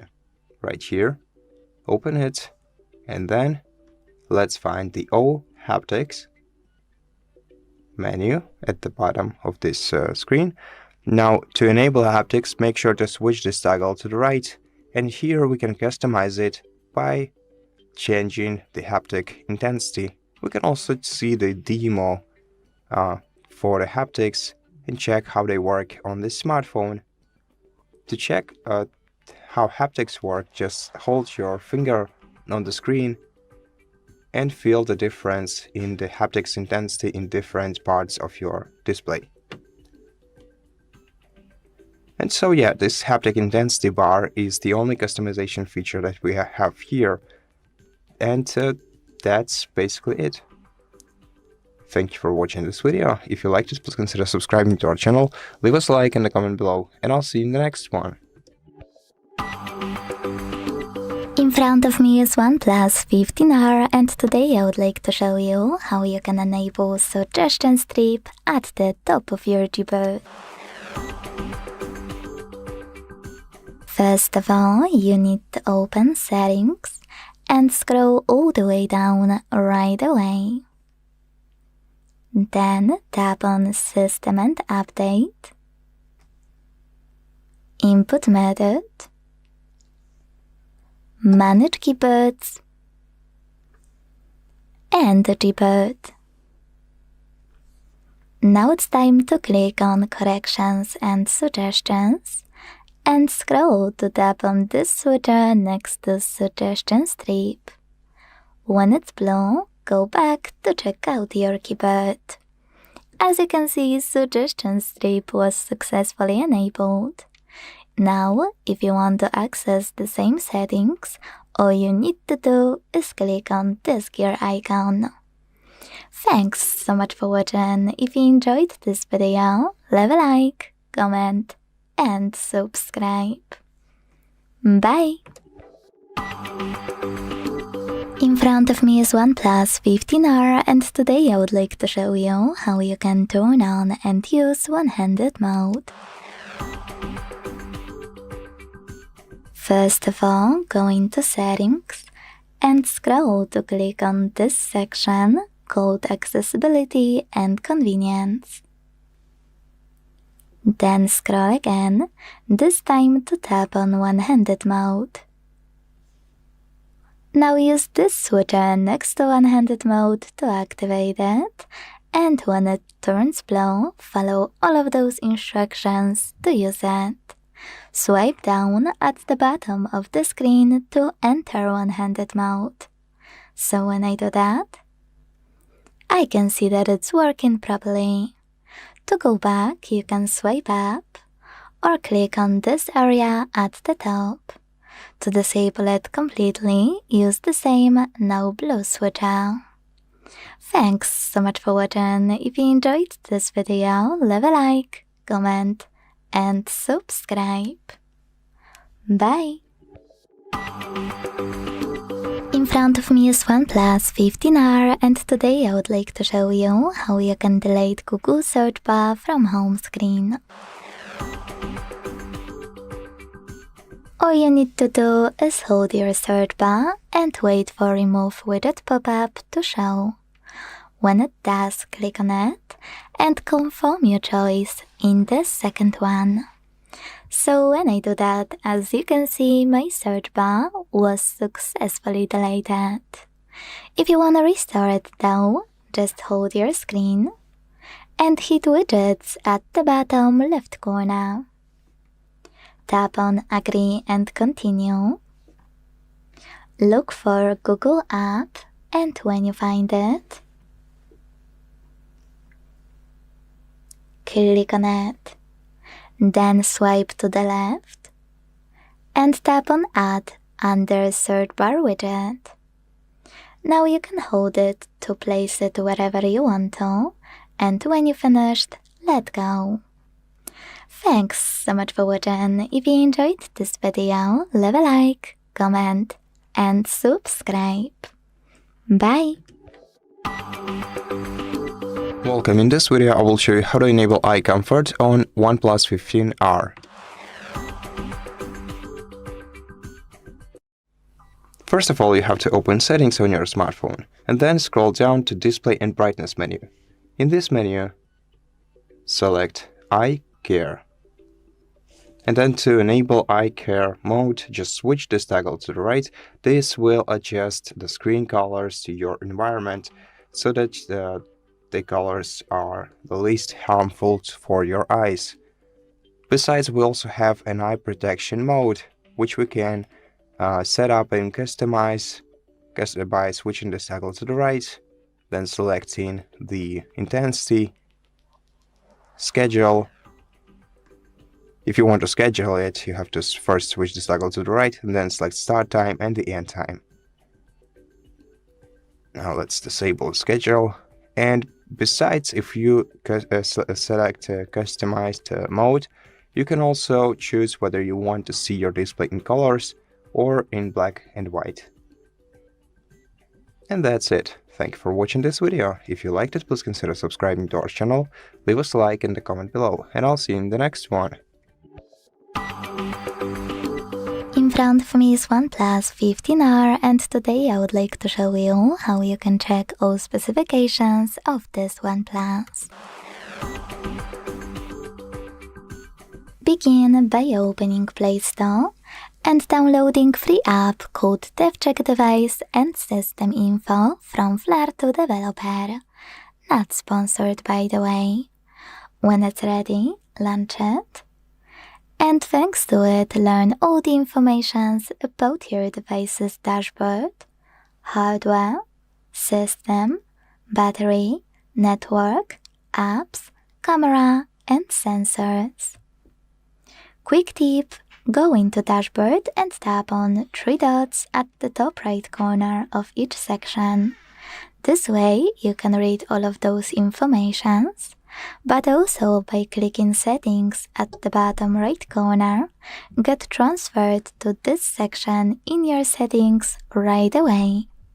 You can also do that by clicking on gear icons at the top right corners of different sections. Thanks so much for watching. If you enjoyed this video, leave a like, comment, and subscribe. Bye! Hi everyone, in front of me I've got OnePlus 15R, and let me share with you how to clear the browser on this device.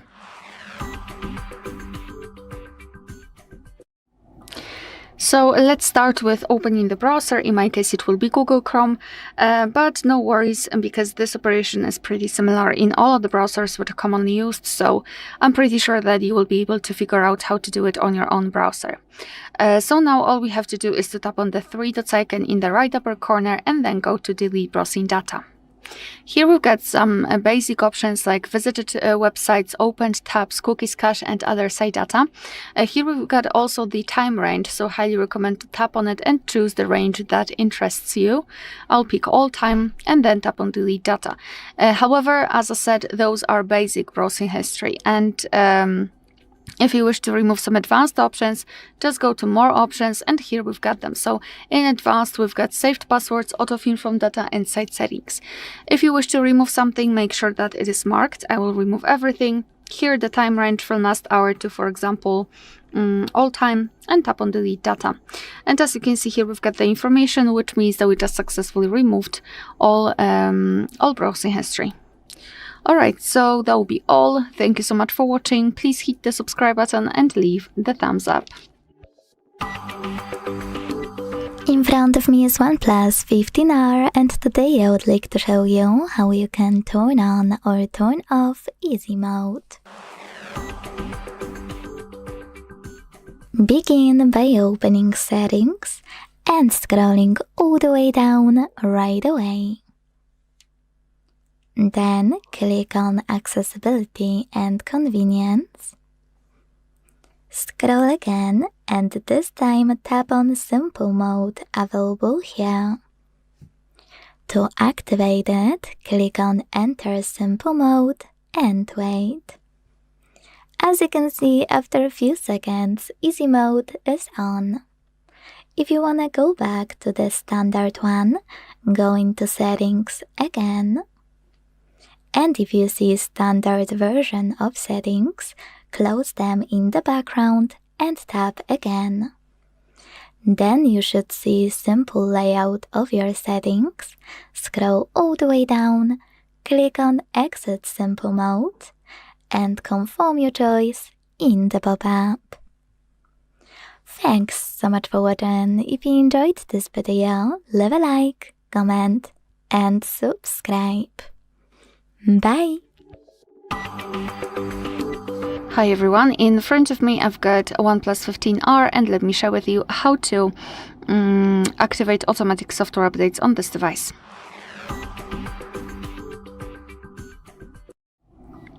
So let's start with opening the settings, and here we have to scroll all the way down to find System and Update.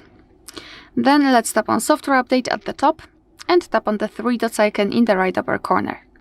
Then go to Auto Update, and here make sure first of all that you've got the auto download set to the Wi-Fi. Make sure that this option is marked. I do not recommend tapping on Wi-Fi or mobile data because thanks to using only Wi-Fi you can avoid some additional charges. And here I highly recommend to simply also tap on the switcher here to auto update overnight, because your device will not only download the updates, but also it will automatically install them between 2 and 5 a.m. So usually the time when we are sleeping and we are not using the device, and then it will be restarted when it is not in use. So I highly recommend to simply use both of those options. Alright, so that will be all. Thank you so much for watching. Please hit the subscribe button and leave the thumbs up.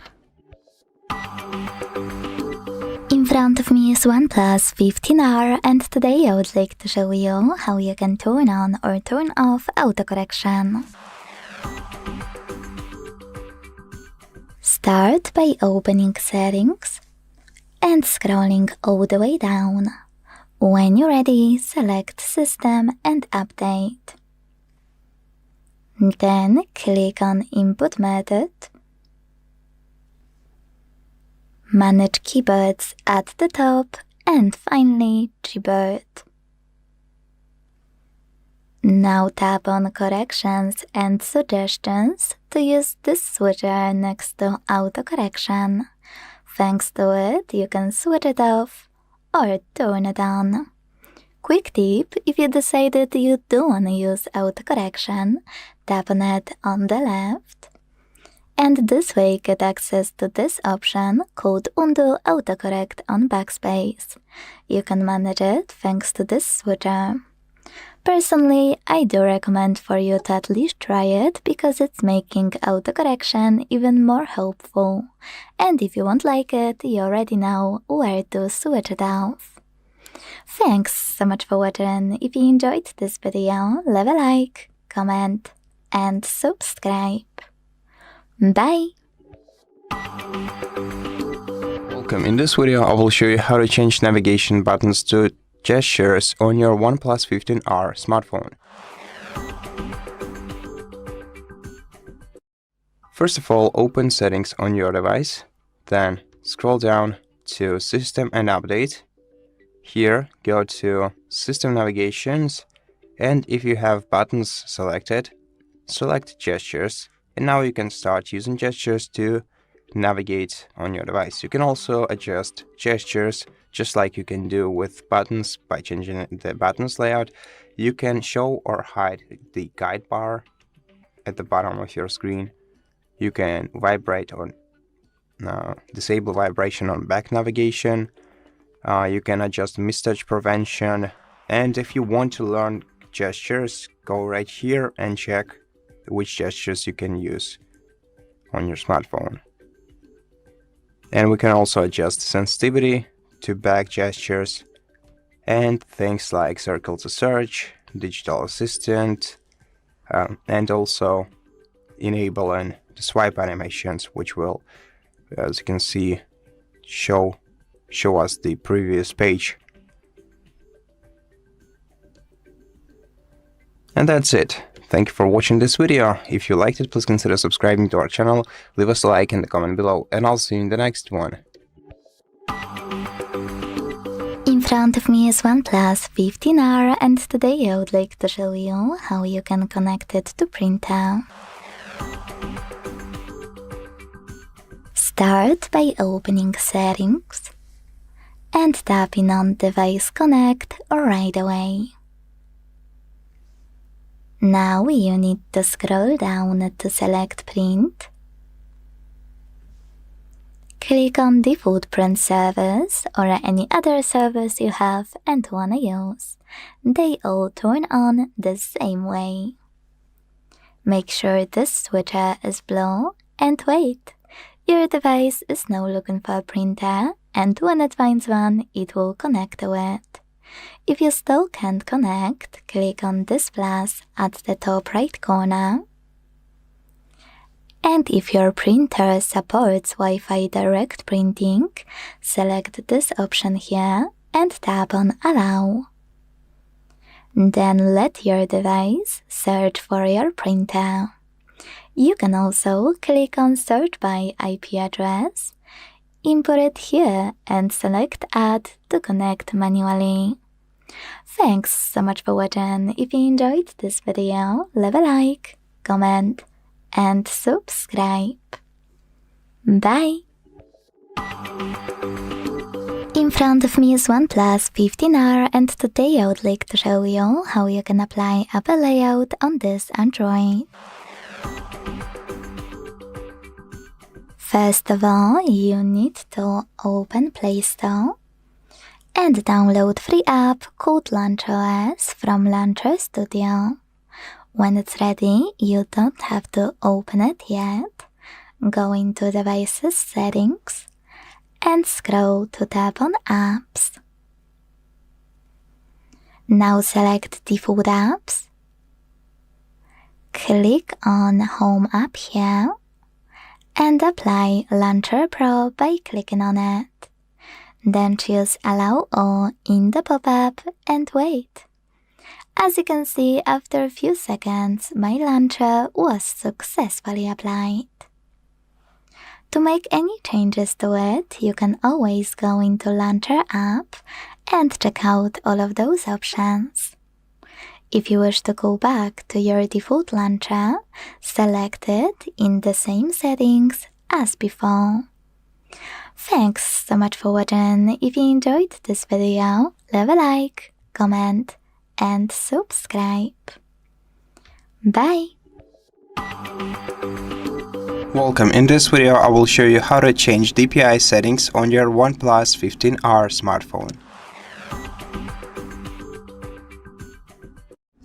First of all, we're gonna have to open Settings on this device and then swipe down to Display and Brightness section. Here in this section, find Font and Display Size. Now both of these sections will help us change the DPI settings. For example, in Font menu, we'll be able to change the font size by moving the slider either to the right to increase the font size or to the left to decrease it. We can also adjust the font weight with this slider right here, and we can change the font style to one of the 3 available ones by default, and we can also it's actually 4 available ones by default. Okay, and once you leave this menu, basically once you tap Apply and leave this menu, the changes will be applied. Now in Display Size, we can change the display size from standard to either large or the small one.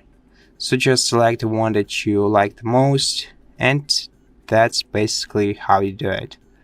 Thank you for watching this video. If you liked it, please consider subscribing to our channel, leave us a like in the comment below, and I'll see you in the next one. Hi everyone, in front of me I've got OnePlus 15R, and let me share with you how to allow unknown sources on this device.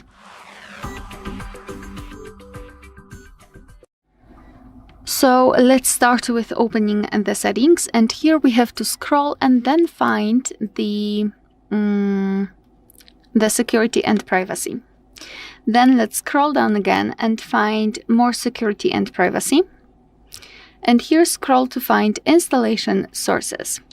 So right here we've got the list of apps which are allowed or not allowed to install some content, and of course we can change it. So let's pretend I'd like to download the app from Chrome, so from a specific browser, maybe not browser but from a specific website, instead from the Google Play Store.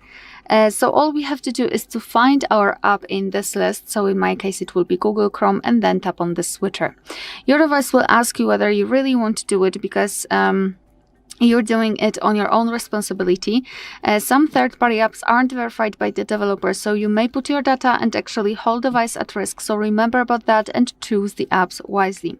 So just tap on allowed, and now you can see that the Chrome is allowed to install some content. Of course, you can always remove previously granted permissions. Just tap on this app, tap on this switcher, and it will be turned off. Alright, so that will be all. Thank you so much for watching. Please hit the subscribe button and leave the thumbs up. In front of me is OnePlus 15R, and today I would like to show you how you can turn on and use voice typing. Begin by launching your keyboard and tapping on the microphone icon at the top right corner. Then click on while using the app in the pop-up and start typing. As you can see, voice typing is on. If you wanna stop, you can pause or use the same microphone. Quick tip, tap on your microphone and select tiny icon that will appear right next to it. Then hit next. Select Done and enjoy using voice typing from this toolbar. To delete text on the go, use this button with an X. To manage some available options, click on those three lines on the left. If you want to move your toolbar, just hold it and drag it. To go back to standard keyboard, click on keyboard icon. Thanks so much for watching. If you enjoyed this video, leave a like, comment and subscribe. Bye! Hi everyone, in front of me I've got OnePlus 15R, and let me share with you how to set the camera timer on this device.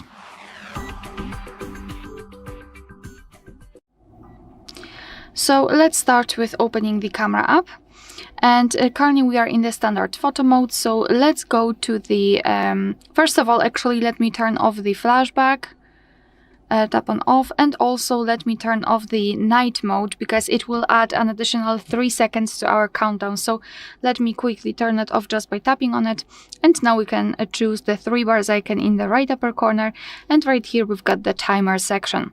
So in this device we've got 3 different options. So off, 3 and 10 seconds delay. So let me choose 10 seconds delay. Just tap on the specific option, it will be immediately highlighted. Moreover, here we've got it noted in the shutter button, so we can always quickly check whether we've got the timer set or not. And now all we have to do is to tap on the shutter button, and from now on our device will count down from 10 or 3, depending on which option you've chosen, and after that time it will take a photo. I'm not sure why we've still got the flashlight, but that's okay. So this is how it works, and if you wish to turn off the timer, simply tap on the 3 bars icon here and tap on off, and from now on your device will take photos right after touching the shutter button. Alright, so that will be all. Thank you so much for watching. Please hit the subscribe button and leave the thumbs up.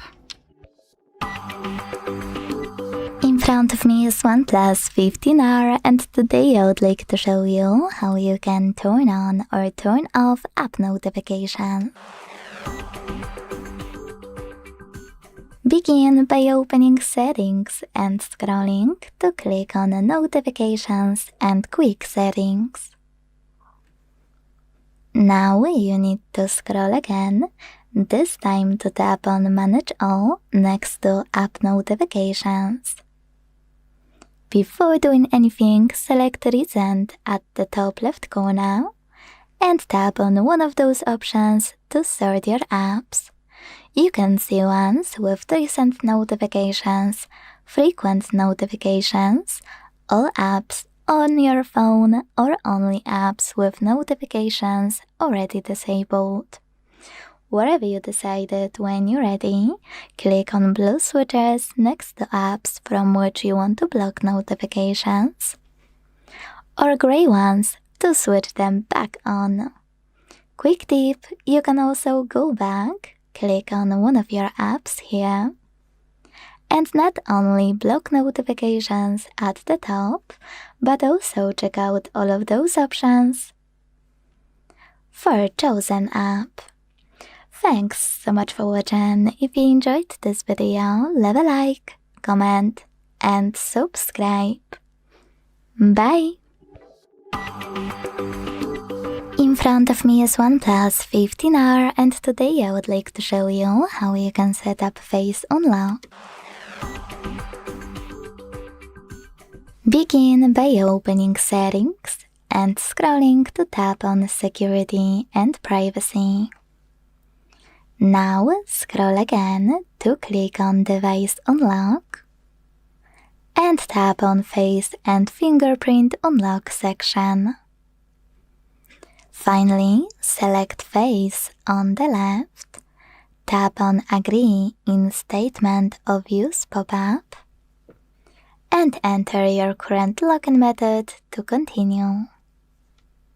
Hit Add Now, keep your face in frame, and follow all of the instructions from your screen. Then select Done.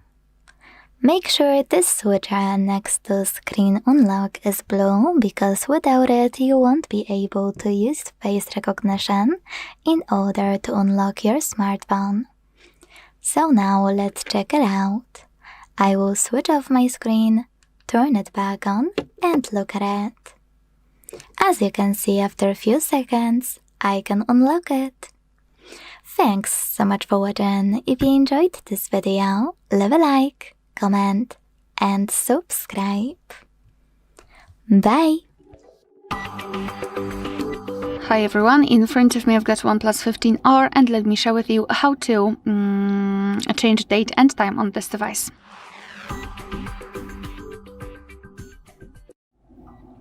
So let's start with opening the settings, and here we have to scroll and find the system and update. Then let's tap on date and time, and here we've got some options which are currently inactive. It is because we are using the automatic time and the time zone. So first of all, let's turn off both of those options, and now we can freely tap on date and change it just by swiping. First of all, the month, then day and a year. Here the time, just tap on it, and again by swiping set the time, the desired time.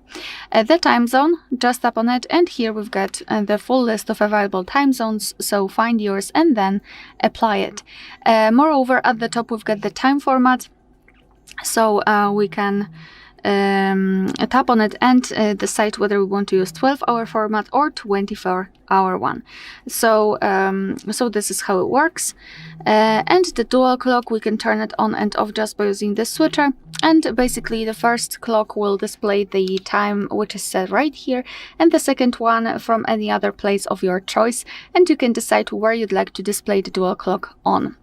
So this is the manual customization of date and time. Of course, you can go back to all previous settings just by tapping on those two switches right here. Alright, so that will be all. Thank you so much for watching. Please hit the subscribe button and leave the thumbs up. Hi everyone, in front of me I've got OnePlus 15R, and let me share with you how to show battery percentage on the status bar in this device.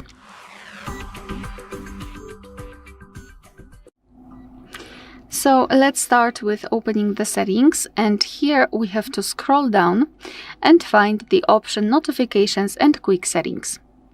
Then let's tap on status bar at the top, and as you can see here we've got the battery percentage.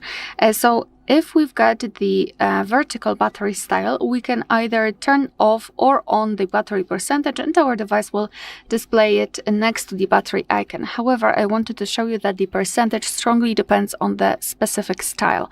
Let's tap on the style, and as you can see, we've got vertical, horizontal, loop, and do not show it at all. So let me choose horizontal, for example. And as you can see, after getting back, we've got the battery percentage, but this time, instead of using the switcher, we have to tap on this option and choose from available options. So now we've got it outside the battery icon, but we can also display it inside the battery icon. So as you can see, it is a little bit smaller. However, it does not take too much space in the status bar. So in the horizontal option, you've got more options to choose from. In loop, you've got the same option as in the vertical, so only the switcher, and in do not show also same option, so you can either display percentage or hide everything which is connected with the battery. So obviously choose the option which you like the most and apply it. Alright, so that will be all. Thank you so much for watching. Please hit the subscribe button and leave the thumbs up. Hi everyone, in front of me I've got OnePlus 15R, and let me share with you how to change the system language on this device.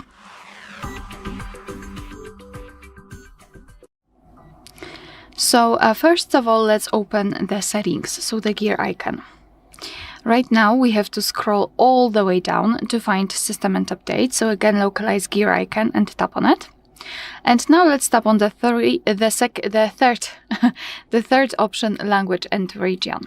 So if you've got your language right here, all you have to do is to tap on it and hold it, and then drag it to the first position. Your device will ask you whether you want to change the language, so just tap on change, and from now on the whole system will be displayed in your chosen language. If you do not have your language right here, simply tap on this option with this, let's say, edit icon, and now we've been transferred to the full list of available languages from which we can choose. So all you have to do is to find your language and tap on this plus icon next to it, and your device will now ask you if you want to change the language. So just tap on this first option.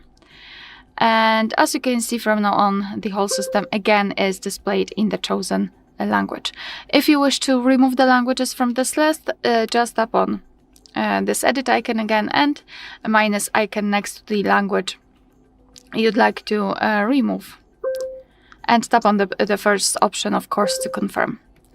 Alright, so that will be all. Thank you so much for watching. Please hit the subscribe button and leave the thumbs up. In front of me is OnePlus 15R, and today I would like to show you how you can change and customize your keyboard theme.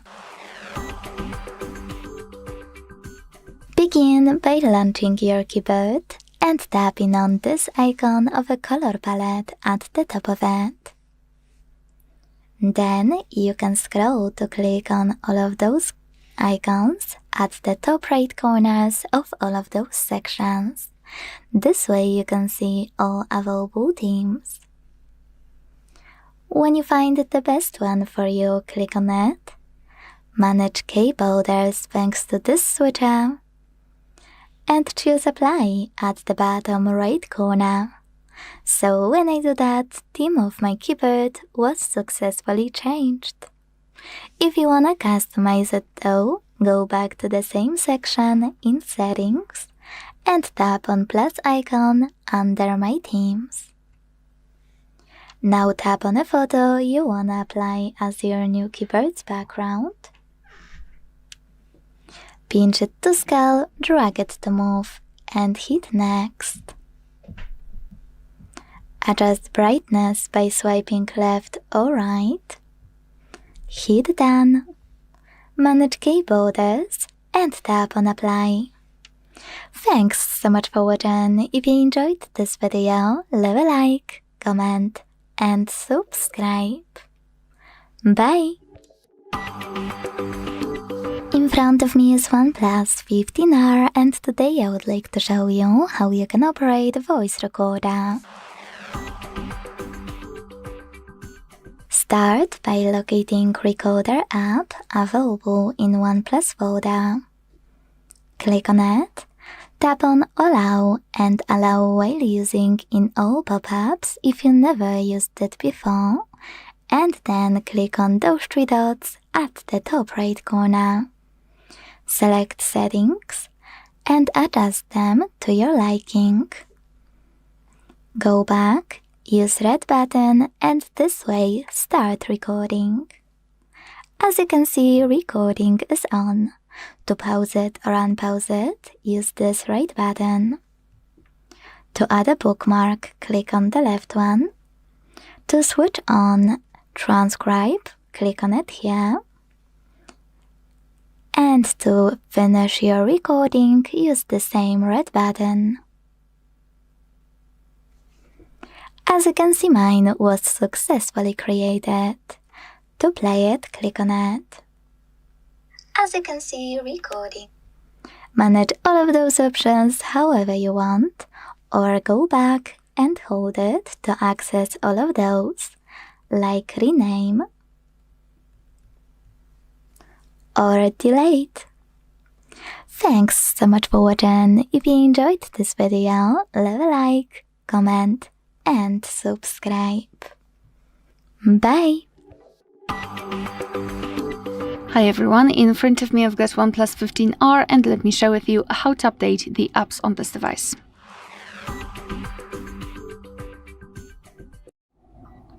So first of all, make sure that you've got the internet connection because it is required, and I highly recommend using Wi-Fi instead of mobile data. And then we can open the Play Store. You will be able to follow my steps if you've got your Google account added to the device. If not, you can either log in right after entering the Play Store, or you can do it using the settings. I've just recorded the tutorial of how to add or remove a Google account in this specific device, so I highly recommend to check it and follow it if you don't want to do it on your own. So now if we are in the Google Play Store, we can tap on this circle in the right upper corner, which is our account. Then let's go to My Apps and Games here and tap on Updates. So in my case, I've got 5 updates available, and basically the next step depends on you and what you'd like to achieve.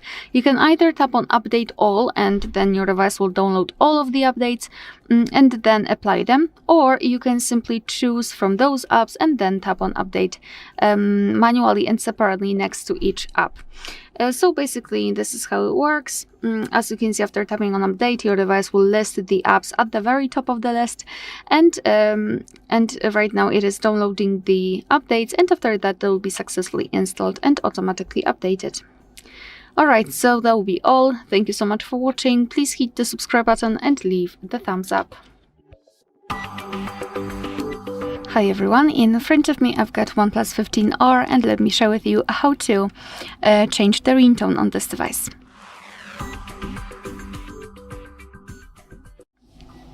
So let's start with opening the settings, and here we have to go back, or actually basically scroll and find sound and vibration.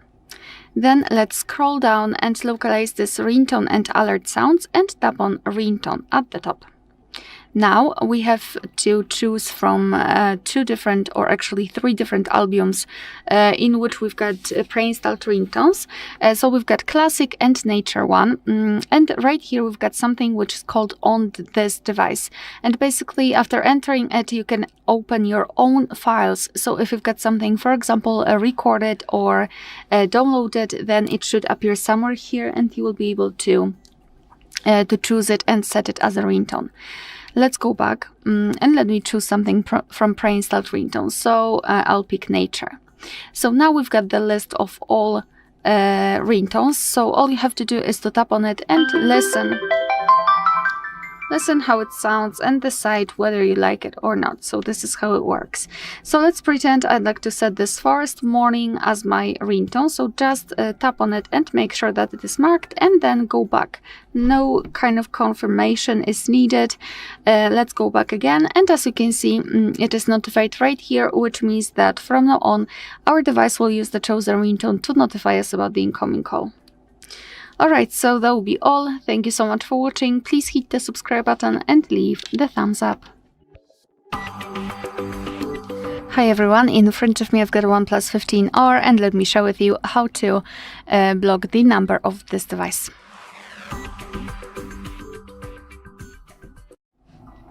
So let's start with opening your contact list, for example with the usage of the dialer. So tap on the dialer, tap on the three bars icon in the left upper corner and go to contacts.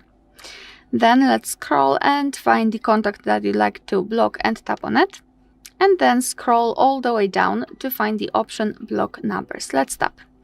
Here we've got the information that we will no longer receive any incoming calls or text messages from this number, so just tap on block if you want to. And here we've got this characteristic icon, which means that we just successfully blocked the number. Of course, you can unblock it the same way right here, unblock numbers, but let me leave it like this. We will check whether it will appear on the blacklist. So to enter the blacklist, we have to come back to this section here and then tap on the three bars icon in the left upper corner and go to the settings. Here tap on blocked numbers, and this is our blacklist. That's the number we blocked from our contacts. So as you can see, the previous option also works. Here you can tap on add a phone number also and enter it manually and tap on block. At the top we've got also the option unknown, which means that we can block the calls from all unidentified callers. You can turn it on and off just by using this switcher. And if you wish to unblock the number, simply tap on this X button right next to it and tap on unblock. Alright, so that will be all. Thank you so much for watching. Please hit the subscribe button and leave the thumbs up. In front of me is OnePlus 15R, and today I would like to show you how you can clone apps. First of all, go into Settings and scroll to tap on apps available here. Now select App Cloner, and when you're ready, click on one of those recommended apps or tap on other apps to clone any of those. Either way, tap on the chosen one and use gray switcher next to Create App Clone. Then wait. When your app was successfully cloned, you can rename it here and save its new name by tapping on Save. You can also adjust this option called Default App to open by clicking on it and selecting Always Ask, Original App or App Clone. So when I go back to check it out, I can see that my app was successfully cloned. Now, if you ever want to delete it, you can do that like you would any other app by tapping Uninstall, or you can go back to the same section in Settings and use blue switcher. Either way, confirm your choice in the pop-up. Thanks so much for watching. If you enjoyed this video, leave a like, comment and subscribe. Bye! Hi everyone, in front of me I've got OnePlus 15R and let me share with you how to enable the Google backup on this device.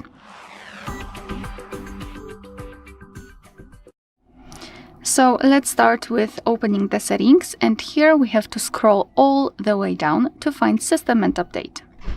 Then let's tap on this option Backup and Reset, and as you can see here we've got this section Google Backup. So let's tap on Google account and tap on Next. Tap on Add Account and make sure that you've got the internet connection because it is required. I forgot to mention that. You can use Wi-Fi or mobile data.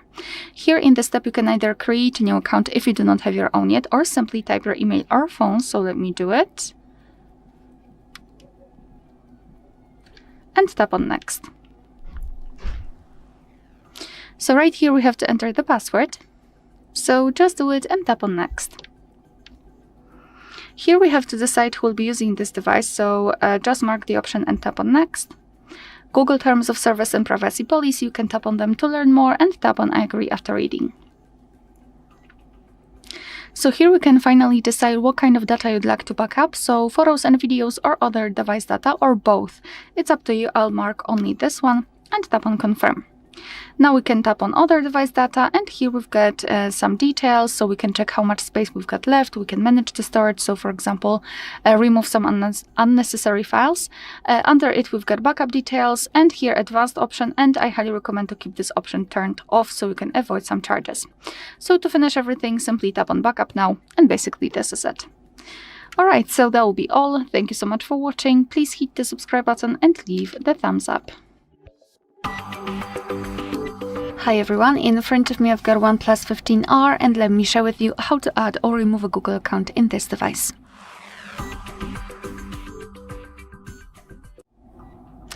So let's start with opening the settings, and here we have to scroll down and localize users and accounts, which is right here. Just a quick note, you can not only add the account here but also remove it. So let's go to users and accounts, and here we've got this section add account, so just tap on it. Now we can choose the Google, which is right here.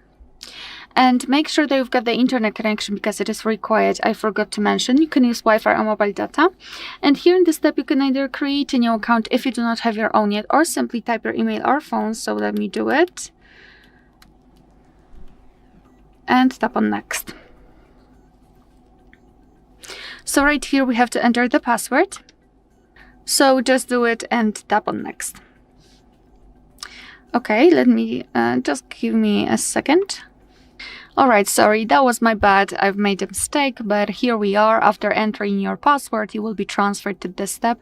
You can decide who will be using this device, so either you or your child. So just mark the option and then tap on next. Google Terms of Service and Privacy Policy, you can tap on them to learn more and tap on I agree after reading. And as you can see, we just successfully added our Google account to this device.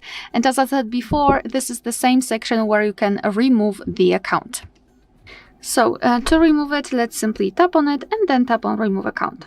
Tap on remove account again and it will immediately disappear. Alright, so that will be all. Thank you so much for watching. Please hit the subscribe button and leave the thumbs up. In front of me is OnePlus 15R, and today I would like to show you how you can add a password to Passwords Manager. Begin by opening Settings and scrolling to click on this section called System and Update. Then select Input Method and tap on Autofill for Google over here. Now it's time to select Google Password Manager and click on Add Password. If you can't see this option, that means that you never added a password before. To add them manually, you need at least one, so to fix it, hit Settings at the bottom right corner. Now select Offer to Save Passwords if it's not already on. Log into any app and hit Save in the pop-up. This way, your password will appear here and you'll be able to add any other one. To do it now, tap on Add Password and input all of those informations. At the top, type in any website or click on Select App and tap on a chosen one. Then enter your username, email or phone number, password, and even take some helpful notes. When you're ready, hit Save at the top right corner. Thanks so much for watching. If you enjoyed this video, leave a like, comment, and subscribe. Bye! In front of me is OnePlus 15R, and today I would like to show you how you can open apps in pop-up view. Begin by selecting an app you want to use in this view and accessing it in the background, like that. Now click on those three dots at the top of it. Select Floating Window and enjoy using your app in this little window. To move it around, hold those three dots at the top and drag it. To scale it, hold one of its bottom corners and drag it as well. To turn it into a bubble, click on Home button and swipe it to the side. Then access it by clicking on the bubble. You can also click on the same three dots you used to move your window and check out all of those options. Full screen if you want to use it in full screen view instantly. Split view if you want to switch from pop-up to split. Like that.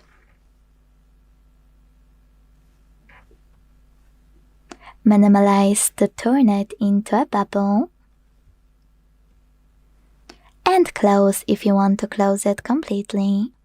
You can also open it in full screen view thanks to this line at the bottom. Just drag it down. You can also close your app by swiping it in the background. Or, last but not least, you can hold the same line at the bottom and this time drag it up to close your window. Thanks so much for watching. If you enjoyed this video, leave a like, comment and subscribe. Bye! Welcome. In this video, I will show you how to clone applications on your OnePlus 15R smartphone. To clone apps, you have to open Settings. Then in Settings, go to Apps menu. Here, select App Cloner feature, agree to statement of use, and then here you'll find the most used applications for cloning. Those are obviously social media and messengers, so that you can use two different accounts for each messenger on the same phone. And to clone an application, either this one or the one from available ones in the other apps menu, you just have to tap on an application and switch the toggle to the right. You can also rename the app clone by tapping right here and providing the new name for the application, and you can select which app to open when you tap on the application's icon, and you can choose between always asking you, original app or app clone. And to find your app clone, you have to go to the home screen and to look at the very end of it. Here you'll be able to see the cloned application. And here is the original one. And the default app to open, I didn't explain this, but this is which app you want to open for opening external links that lead to this application. So which account you want to use to open these external links. So yeah, and that's what you're choosing here.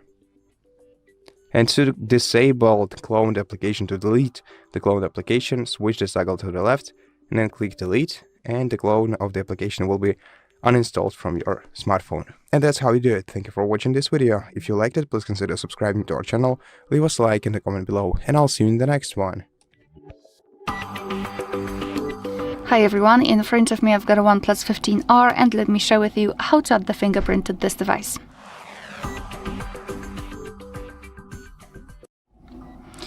So let's start with opening the settings, and here we have to scroll and find security and privacy. Then let's scroll down and go to device unlock and tap on face and fingerprint unlock. Choose fingerprint. And before you will be able to set the fingerprint, you need to set a regular screen lock like the pattern, PIN or password. Of course, if you've got one, you will be transferred to another step. If not, just tap on next. Choose the password type. I'll pick the pattern. You have to remember that. I mean the pattern, for example, the screen lock you will set, and tap on next. So let me set the pattern. And here we've got the information about the fingerprint recognition, that here in this device it is ultrasonic, so just tap on add fingerprint, and here we've got the instructions. So this is the fingerprint sensor. We have to put our finger on it and move it slowly as instructed. So let me put my finger on it, and now we have to move it. So do not put up your fingerprint and do not tap on it, just move it around.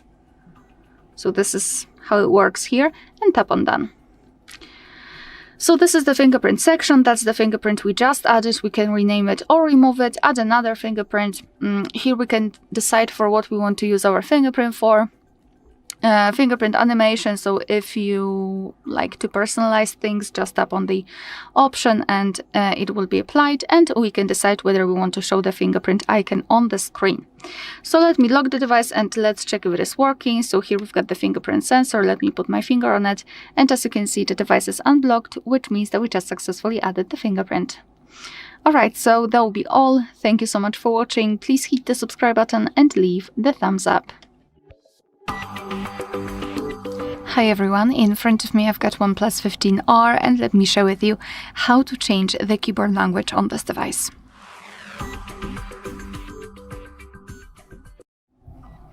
So let's start with opening the app which will provide you with the keyboard. So for example, messages, notes, browser, settings, whatever. Just have the keyboard on the screen. And now we have to take a look at this option bar right here, And let's tap on this settings icon. Then go to languages and tap on add keyboard. So here we've been transferred to the full list of available keyboards from which we can choose. So basically all you have to do is to find yours and then tap on it. I'll pick this one, or maybe not really, because I'd like to show you something which is more graphical, so you will be able to check the difference. So here, after tapping on the language, you will be able to choose the keyboard layout, and sometimes you will have only one keyboard layout to choose from, sometimes even up to 7 different keyboard layouts. Basically, it depends on the specific language. So just mark the option and then tap on done, and as you can see, our language has been immediately applied to the list. However, before I'll show you how to remove the language from this list here, I'd like to show you how to use the keyboard with 2 or more languages added. Of course, after getting back to the keyboard, we've got this information and the hint. Here we've got an additional icon, the keyboard icon, thanks to which we can change the keyboard language. So this is how it works. Unfortunately, we have to tap on it and tap directly on the keyboard we would like to apply. However, as you can see right now, we've got our new keyboard, and after tapping on this one, we can set the English one. So in order to remove the language from the keyboards, simply open the settings again, go to languages and tap on edit. Then mark the language that you'd like to remove and tap on this remove icon in the right upper corner. And as you can see, we've got only one language applied. Alright, so that will be all. Thank you so much for watching. Please hit the subscribe button and leave the thumbs up. Welcome. In this video, I will show you how to set up Face Unlock with Autofocus Selfie on your OnePlus 15R smartphone. First of all, let's open Settings on this phone and scroll down to Security and Privacy menu. Here we're gonna have to select Device Unlock, then Face and Fingerprint Unlock. To set it up, we're gonna first have to create a lock screen password, but let's select Face, then Agree. Then we're gonna have to create a password, select a password type. I prefer pattern. Wait for a moment, tap next, then draw a pattern once, and then once again to confirm it. And now before we start enrolling the face, make sure that our 32 megapixel autofocus camera works properly. So grab a piece of microfiber cloth and carefully wipe the surface of your camera. Then also make sure that your face is clearly visible in the camera, so adjust the lights in your room so that they face you and not your device's camera. Make sure that your face is not too bright. And once you're ready, tap Add Now and then look directly at your device's camera for a couple of seconds until the circle gets filled with blue color. Tap Done, and then you'll be ready to start using your Face Unlock feature. Whenever your device is locked, just look at your device camera or on your device screen. Basically, look at your phone and it will unlock it. And yeah, the autofocus camera is used every time you add a screen Face ID to your phone. And that's how we do it. Thank you for watching this video. If you liked it, please consider subscribing to our channel, leave us a like and a comment below, and I'll see you in the next one. In front of me is OnePlus 15R, and today I would like to show you how you can open apps in split screen view.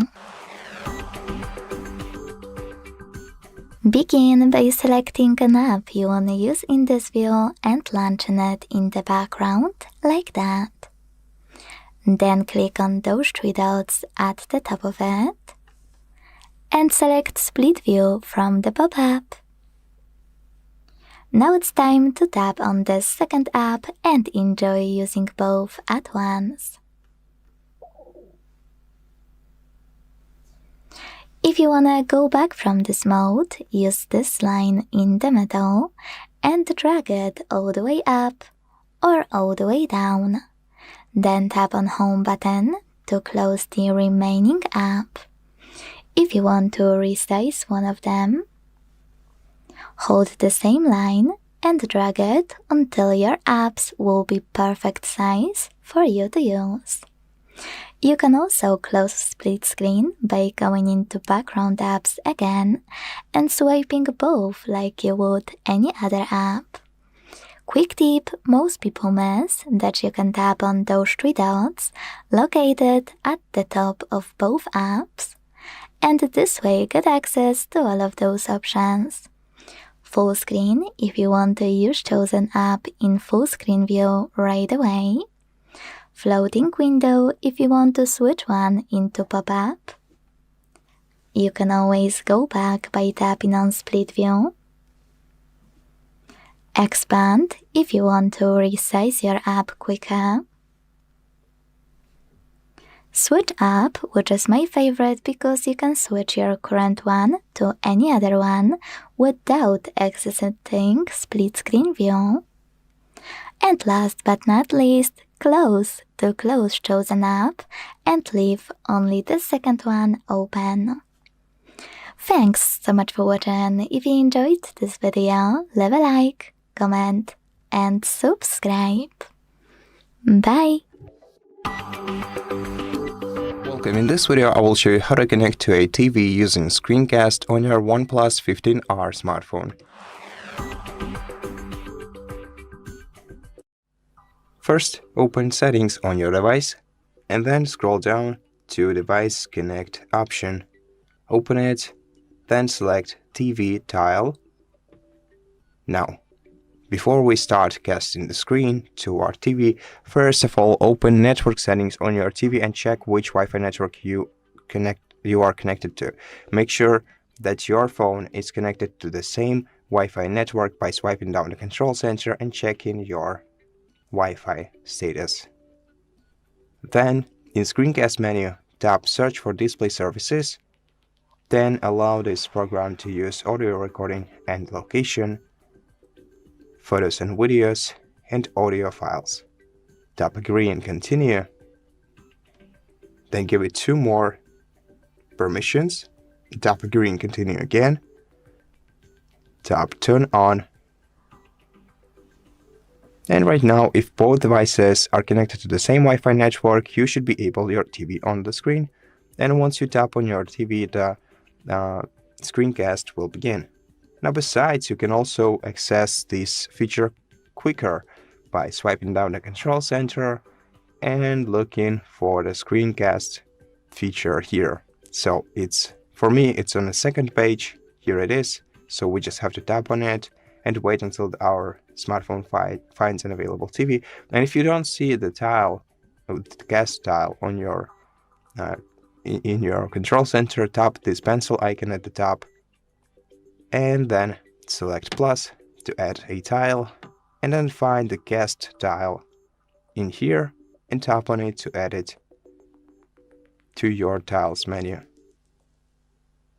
Now I cannot see it here, but should be somewhere.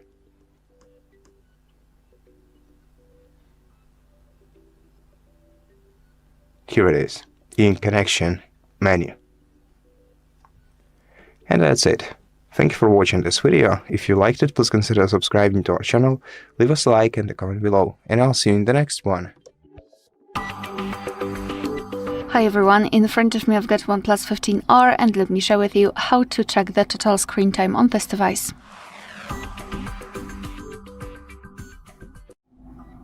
So let's start with opening the settings, and here we have to scroll almost all the way down to find this option, Digital Wellbeing and Parental Controls. So right here we've got the graph which will show us for how long we've been using this device today. So in my case it is 5 minutes, and most of the time I've spent on the settings, as you can see, and no other app is available right here. We've got also unlocks and notifications count, and basically you can check some further details just by tapping inside the graph, and you will be transferred to the dashboard where you can check the specific days of the week. You can compare them, you can tap on the specific day, and under it you will have the list of apps which you've been using with specific time you've spent on them. Moreover, you can tap on the app and again you will be transferred to the dashboard, but this time it is tightly connected with this one app, not the whole screen time. Alright, so this is how it works. Moreover, here we've got something which is called ways to disconnect and reduce interruptions. I will not explain all of them, I will focus only on app timers. So they will be extremely useful if you will decide that you're spending too much time on the screen or on the specific app. We can open the app timers, and here we've got the list of all apps which are currently installed on this device.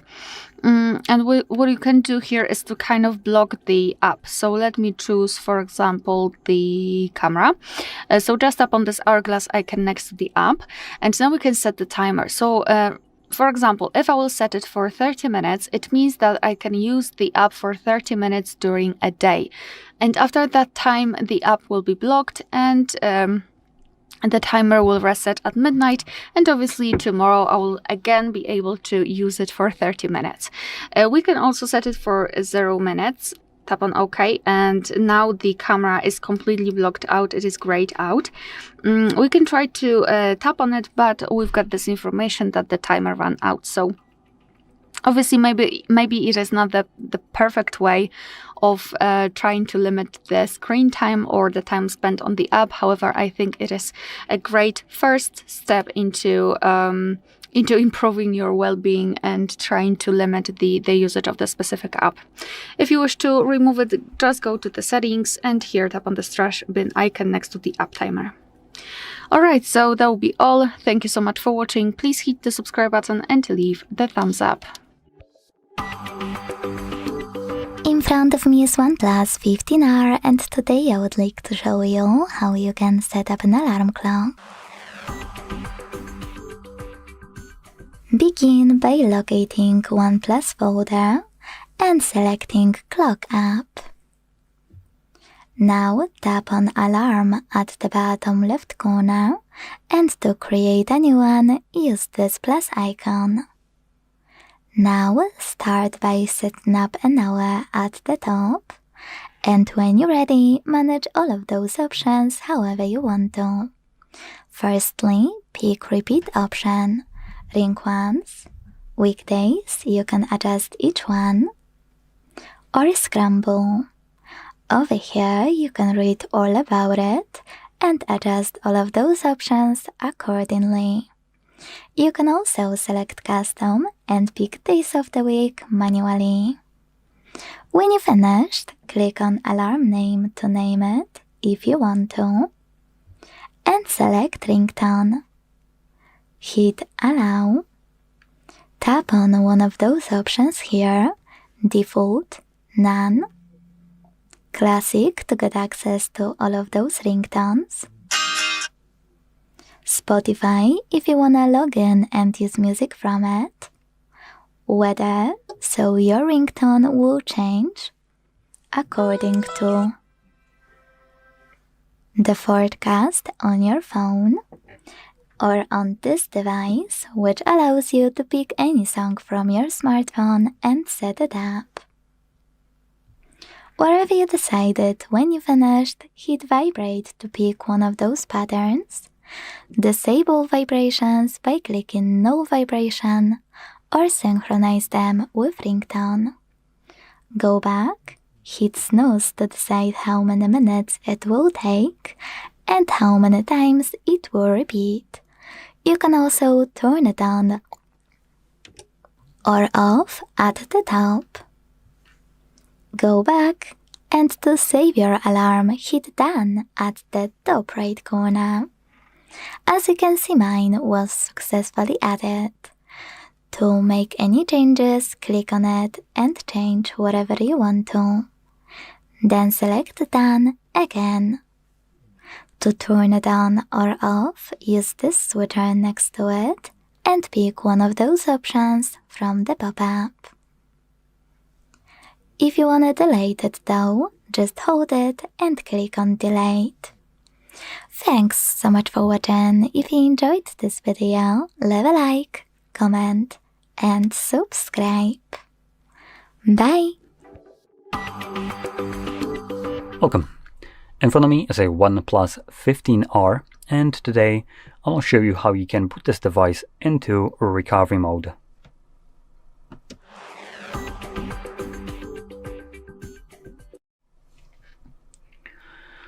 So, to get started, you will want to hold the power button and volume up at the same time, which will bring up your boot options. And here, swipe down right here to turn off your device. And when your phone turns off, we're gonna hold power button, and I believe it's also volume up again. So let's try this out. Could be wrong about this, but we'll see in a second. I am gonna let go of the power button once the logo shows up.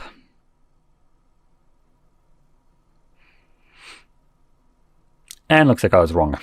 It's booting up normally, so it's actually volume down. So let's try to do this quickly. I'm also going to pop out the SIM card so I don't need to confirm the PIN anymore. There we go. So try it again. Turn off. And power button, volume down. And again, once the logo shows up, let go of the power button.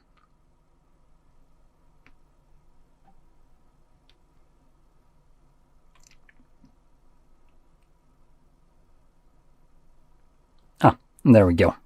So here we have our language selection. I am gonna brighten up the image so you can see other options in here, but unfortunately the white background will become overblown. Nothing I can do about it, as I cannot control the brightness of the display right here. So anyway, let's just do that. There we go. You can see there's more options now. Hopefully that's visible to you. So I am interested in English, which is right here. So that's what I'm gonna click on. And there is our recovery mode. Now in here we have three options. Format data, which consists of just factory resetting the device, and it's protected by a 4-digit code that just shows up right here, and all you need to do is just type it on the keypad. Now this code is different every time you click on this. As you can see, it keeps on changing, and it's completely separate from your screen lock. This has nothing to do with the screen lock, and throughout resetting the device, if you have a screen lock, it never affects actual reset. Now, next option, we have reboot device, which just brings us back to Android, and power off. It turns off the device. And those are all the options we have in here. So I am going to select a reboot device, confirm it at the bottom, and this will bring me back to Android like I mentioned.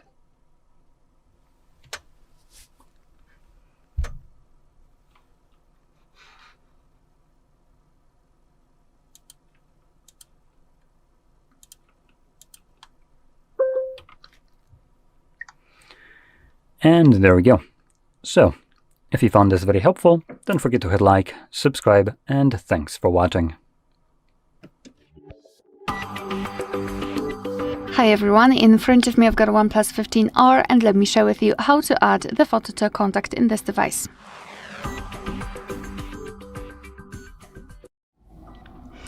So let's start with opening your contact list, for example, with the usage of the dialer. Then go to the 3 bars icon in the left upper corner and tap on Contacts. Here, let's find the contact which you'd like to edit and tap on it. And tap on this edit icon, so pencil icon. Here we've got something which is called picture and calling card, which is right here, and it's relatively new, I would say. I will focus on the picture. However, I highly recommend to also set the calling card, because you will be able to simply change the background of the screen when someone's calling you. So you can set their photo or the, I don't know, the place which resembles you of this person, or I don't know, your common hobby, whatever you wish. So let me focus on the picture. Let's tap on the circle here. And now we can choose the picture from our own gallery. We can also tap on the camera and immediately take a photo of someone who's right in front of us. We can choose something from Google Photos, so those are backed up photos. I will omit that. We've got also the monogram, so after tapping on it we can use 1 or 2 different letters, or same letters, it's up to you. We can change the background color, of course, and the font. As you can see, we can scroll or swipe actually, and there are more options from which you can choose. Moreover, here we've got the emoji also, so let's tap on it and tap on emoji. Now we've got the full list which we can use. So choose whatever you want to. For example, this one. Again, you can change the background color. Moreover, here we've got something which is called monochrome. So now it is displayed as the emoji itself, but after tapping on this option, it will be displayed more icon-like. Alright, we've got also illustrations which are free of charge, and they are available online. They will be extremely useful if you do not have the photo of someone whose contact you'd like to customize. So you can scroll and try to find something interesting. There are a lot of beautiful options. So let me pick something from those, maybe this one. You can also choose from the presets. So as you can see, we've got different colors that are available. You can also crop the picture, so you can zoom it in or out and change the position of the photo. And thanks to this, you can decide what you will see after saving the whole contact, because this highlighted circle is responsible for it. It will also be available if you will choose your photo from the gallery, for example, or if you will take a photo with the camera. So position it just like you want to, and then tap on choose and tap on save in the right upper corner. And this is how our contact will look like. Of course, you will be able to see this photo on the contact list and, for example, during all incoming calls from that specific number. Alright, so that will be all. Thank you so much for watching. Please hit the subscribe button and leave the thumbs up. Welcome. In front of me is a OnePlus 15R, and today I will show you how you can insert SIM card into this device.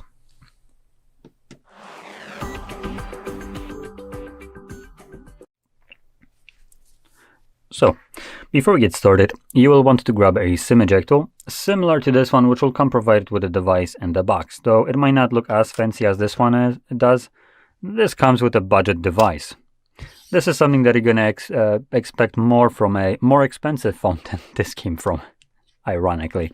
It's going to be like a crappy looking metal thing.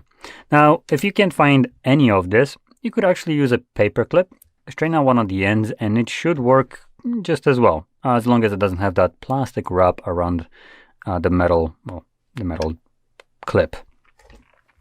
Now, when you have either one of those, you can pop out the tray, which will be located at the bottom of the device.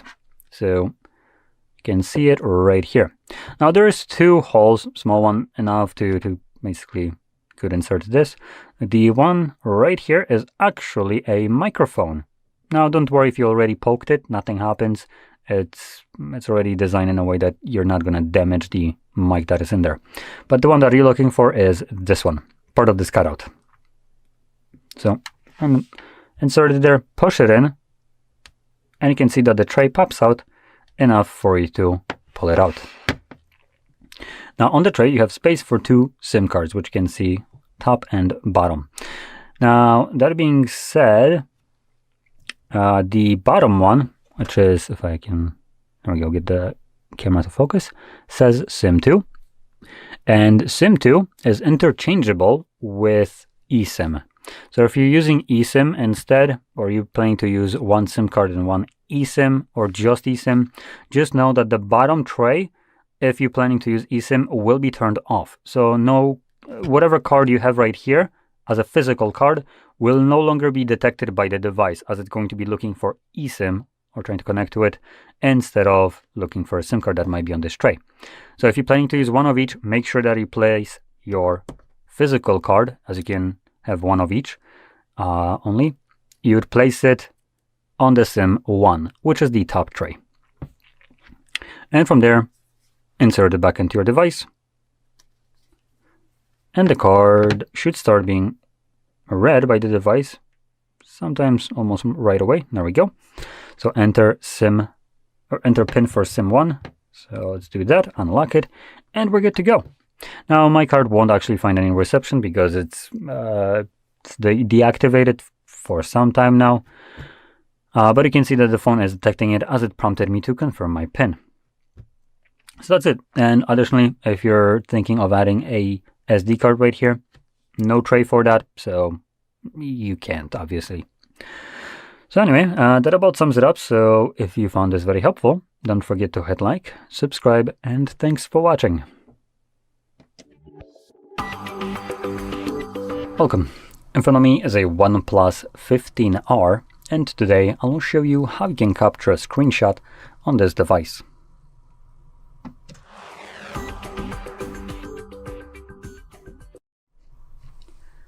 So, to get started, you will want to open up content that you wish to capture. For this purpose, I'll be using my home screen that is already open and visible. The most important part is it being visible on your screen.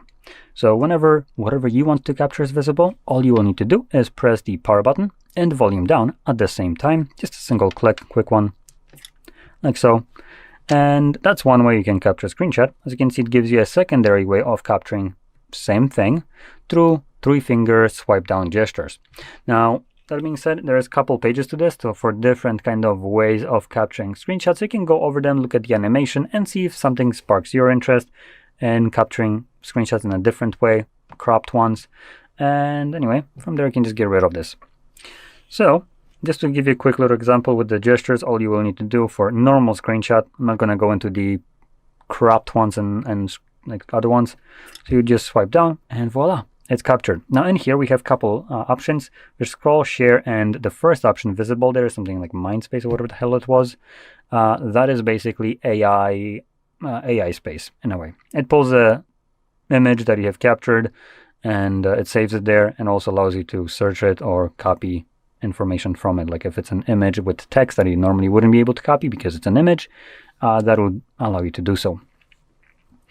Now, one more thing that I want to mention, even though the scrollable screenshot was available to us, it wasn't grayed out, it actually wouldn't work as there's nothing really to scroll down on. And pulling up app tray isn't considered as scrollable content for some reason. But if we go into settings, just exit this area right here. If we go into the settings and do the same thing and do scroll, you can see it will start scrolling on its own. I can tap on a display to stop it, and I can move this myself to whatever point I want. Now if I moved too far, I can again just pull it back up. So you can see I'm getting rid of apps right now. Click on done, and you can see it saves it. And now you can go into our Photos application, and you can see it right here. And also apps is invisible as I moved it back. And that being said, this is right now showing screenshots and screen recordings, and here then that's the photo tab, but you'll also find every kind of picture and literally every media that is on your device. That would be an image or some kind of video. So better way to find your screenshots would be to navigate to albums, and in albums find the album called screenshots, like this one. Now in here you will actually find screenshots and screen recordings, but if you have a lot of screen recordings and you're struggling with finding specific screenshot, you can actually click right here on this, whatever you want to call this, 3 bars, and just select photos. It then gets rid of screen recordings and only keeps photos. So you can see here are the 3 different screenshots that I have captured on the video. So there we go. So with that being said, I hope you found this very helpful, and if you did, don't forget to hit like, subscribe, and thanks for watching. Hi everyone, in front of me I've got OnePlus 15R, and let me share with you how to change the 3-button navigation into the gestures and the other way around.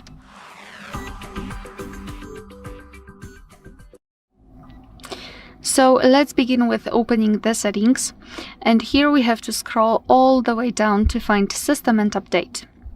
On the second position we've got System Navigation, so let's tap, and here we've got the options. For some reason we've been transferred to the very bottom of this list, and I was so confused. But all we have to do is to scroll up, and here we've got 2 different options. So let's focus on buttons first of all. Later on I will discuss gestures. So let's tap on buttons if you wish to set the buttons. And as you can see right now we've got 3 buttons at the bottom of the screen which we can use. This is the back button, home button, and recents. Basically, if you wish, you can also reorder the back button and the recents depending on which option is more comfortable for you. I'll stick to this one. Here we've got also circle to search, and Digital Assistant from Google. You can basically decide whether you need those options to be turned on or off. It's up to you. It depends whether you use them or not. So this is the whole idea of the buttons. If you wish to use the gestures, simply tap on this animation here, and your device will ask you whether you'd like to go through the tutorial and learn how to use the gestures. I don't want to do it, and I will also show you in a second how to use the gestures.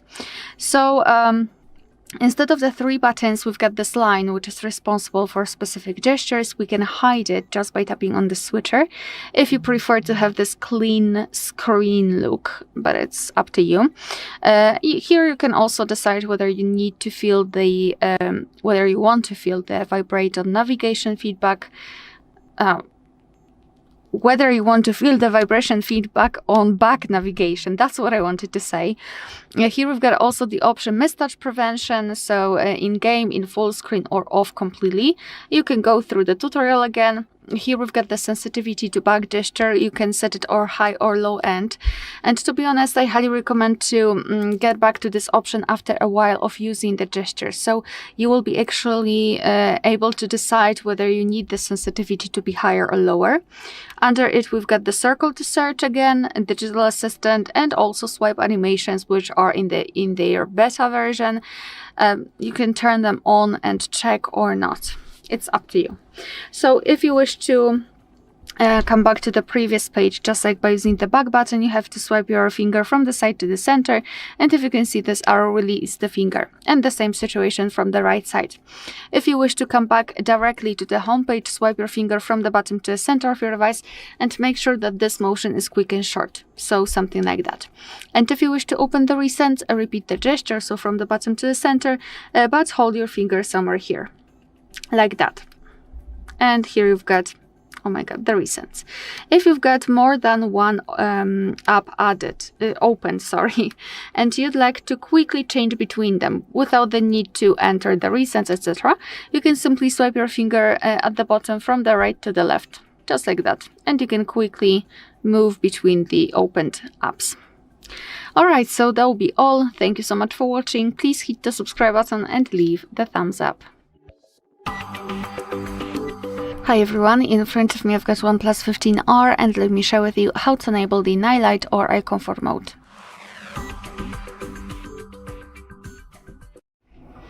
So let's start with opening the settings, and here we have to scroll and find display and brightness. Then let's scroll and find the eye care. And right here at the top we've got the eye comfort and sleep, which is a more or less automatic option, so we cannot really customize it, we cannot really personalize the intensity of this feature. So if you wish to use it, just tap on this switcher right here and you're good to go. However, I'd like to focus on this eye protection option, which is more customizable, let's say. So let's tap on the switcher next to the custom, and probably you can see the difference. Right now the screen is a little bit yellow or even amber, and basically your device applied this option to filter the blue light, so it should be much easier for you to look at the screen at the dim light. So if you're a night owl, then I highly recommend to use this mode. So here we've got this intensity switcher, and by going to the left we can make it cooler, and by going to the right much warmer. So as you can see, it is almost orangish. Here we've got the schedule option, or maybe I'll start with display effects. Let's tap on it. Now we've got the color, which means that your device will still display the colors. Obviously they will be affected by this eye-care feature, but they are still visible, as you can see in this switcher. For example, we've got this blue color, but if we will choose black and white, everything will be displayed in the black and white manner. Of course, you can change the intensity of the switcher, and as you can see, everything is in those grayish, blackish and whitish tones. So it is a great idea to use it if you don't want to be distracted by the colors, by the intensity of the colors, etc. I'll stick to the color itself. Here we've got also the eye comfort reminders, and those are smart options that will prompt you to take a break when signs of eye fatigue are detected. So basically your device will kind of detect whether you're tired or not through the camera.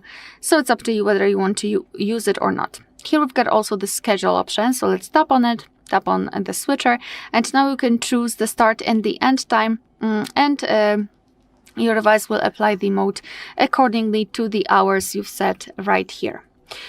Alright, so this is the customization of this mode, and if you wish to have much faster access to this option, simply unroll the top bar. And now we have to find the proper icon right here. So let me swipe to the right, and here we've got the eye comfort. So just tap on it to turn it on, and tap on it again to turn it off. If you cannot find the eye comfort icon here, no worries. Just tap on this edit icon, so pencil icon in the right upper corner. Pencil icon. Okay, got it. And here let's tap on this plus icon in the left upper corner, and now you can find new tiles. So let's try to find the eye comfort and then tap on it, and your device will add it right here, for example, like that. And this is how it works. Remember to tap on done in the right upper corner to confirm everything. Alright, so that will be all. Thank you so much for watching. Please hit the subscribe button and leave the thumbs up. Hi everyone, in front of me I've got OnePlus 15R, and let me share with you how to change the wallpaper on this device.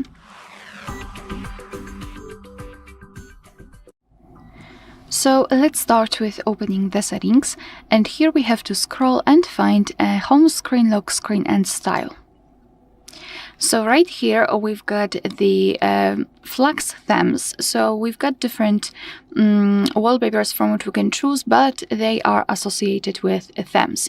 I'll come back to them later on, because I also want to show you another option to change only the wallpaper without the themes. We have to scroll down a little bit, and as you can see here we've got the wallpaper section, so let's tap. So right here we've got the albums from which we can choose the wallpaper from. At the top we can choose this option to set our own photo as a wallpaper. We've got carousel wallpapers and some pre-installed options from which we can choose. So as you can see, we've got some kind of landscapes or mountains, and some abstract options which we can apply. If you wish to set that kind of static pre-installed wallpaper, you have to simply tap on it. So I'll pick, for example, this one. Okay, we have to wait until it will be downloaded, so just tap on it and then tap on apply to. Now you can decide where you want to set it, so as a lock screen, home screen or both. So just choose the option which you like the most, so probably the home screen. However, I wish to choose something from the Flux themes, so let me go back, let's scroll up and let me tap on all Flux themes. And as you can see here, we've got more options from which we can choose, sorry. So let me quickly choose the option and then I'll come back, so I will not waste your time. Alright, so I found it. All we have to do is to tap on it in order to check the full screen. So as you can see, it will be applied to the lock screen and the home screen. You can add specific style effects right here, for example. So you can add this, I don't know, it is a glass effect or something like that. Here you can also change the blur effect. So this is how it works. I think I'll stick to the original one. Moreover, here we've got this depth option, and you can check it on this cat. Right now this option is turned off, so the cat is kind of hidden behind the this gradient color. But after tapping on depth, our device will simply move the cat forward. So we've got I would say layers. So this is how to customize the lock screen. And finally, here we've got our home page. So here we can, of course, enter the wallpaper again to choose something from different options. Here we can choose the style again, and the same situation here we can apply it and the blur effect. But again, I will stick to the original one. Moreover, here we've got the system colors, so you can change the colors which are associated with buttons. So it's up to you. And basically, this is the whole customization. So if you wish to apply it, if you wish to confirm everything, simply tap on apply in the right upper corner. I don't want to do that. And as you can see, the wallpaper has been applied successfully.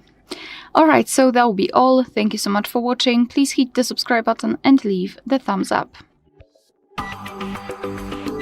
Welcome. In this video, I will show you how to customize Always On Display on your OnePlus 15R smartphone. First of all, in order to enable the Always On Display feature, go to Settings and select Home Screen, Lock Screen and Style menu. In this menu, select Always On Display, and to enable this feature, switch this toggle to the right. Then select one of the 3 modes for it, and if you select Seamless or Classic one, you'll be able to adjust additional display settings. Right here, you can select info you want to see on your Always On Display by selecting or graying out the elements of it. Beneath we'll also be able to enable or disable music playback in contextual info menu. To enable music playback, switch this toggle to the right. We can also show or hide notifications on Always On Display by switching this toggle either to the right or to the left respectively. And we can also adjust the display mode, so the power saving mode, which will stop showing Always On Display on your phone if your phone has been stationary for a while. You can schedule it from some time to other time, and you can enable it for all day. Besides, we can also adjust, we can also select personalized style. As you can see, we have Bitmoji style. We have custom patterns which we can adjust ourselves and draw ourselves on the screen to customize our Always On Display. As you can see, we have many different choices of what to do here. Now we also have options like text that can also be customized in many different ways, adjusting the color, the text weight, the alignment, and the spacing, and yeah, basically everything. Except for I don't see the font style in here, which is weird. I think the font style is the main thing, but for some reason I cannot see it. And we can also select text and image. To do that, we're gonna have to first select an image from the gallery and then adjust it. Once again, select an image, then adjust it, position it however you like within the frame, apply or remove the blur from the image, and enter some text. and also customize it however you want.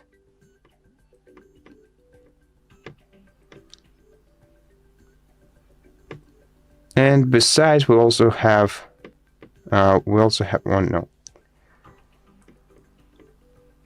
Canva option that we first have to download.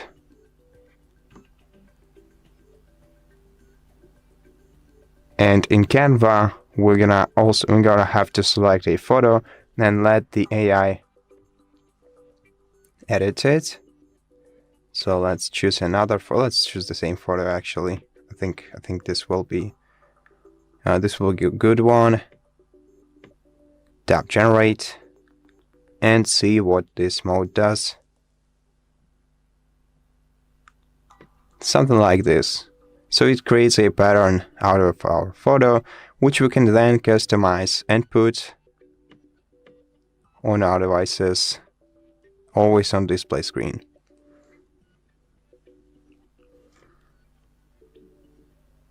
We can also edit it however we like. And then tap done when you're ready. Apply, and that's it. And besides, we also have seven system options for customization of our always on display. For example, here we have the carbon footprint, the personalized feature. We have homeland widget, we have insights one, we have digital clock, analog clock and text clock, and also some standard images for the always on display mode. And that's basically it. That's all the customization settings that we have for always on display. So thank you for watching this video. If you liked it, please consider subscribing to our channel, leave us a like and a comment below, and I'll see you in the next one. Welcome. In front of me is a OnePlus 15R, and today I will show you how you can hard reset this device through settings.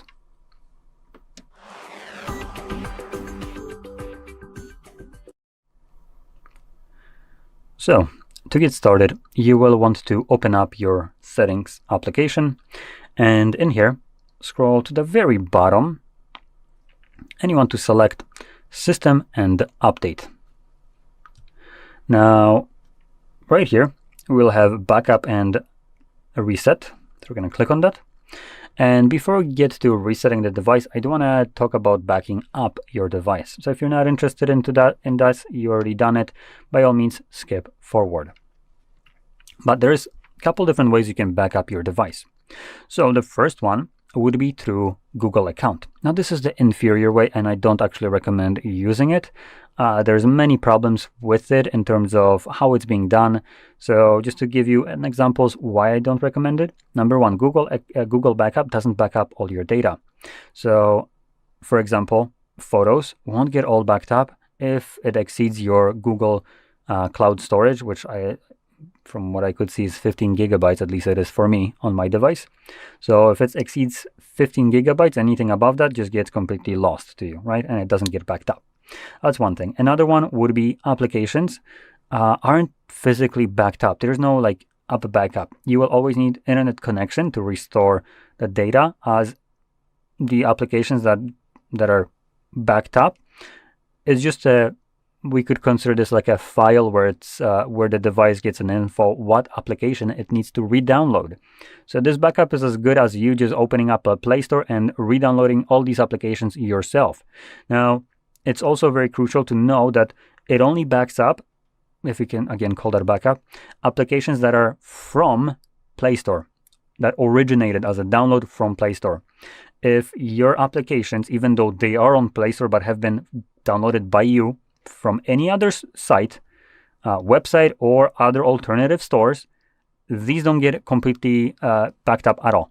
They just get ignored by Google. Now, as a backup, it's a very shitty way for you to back up your data where Google basically ignores data as long as it doesn't concern them.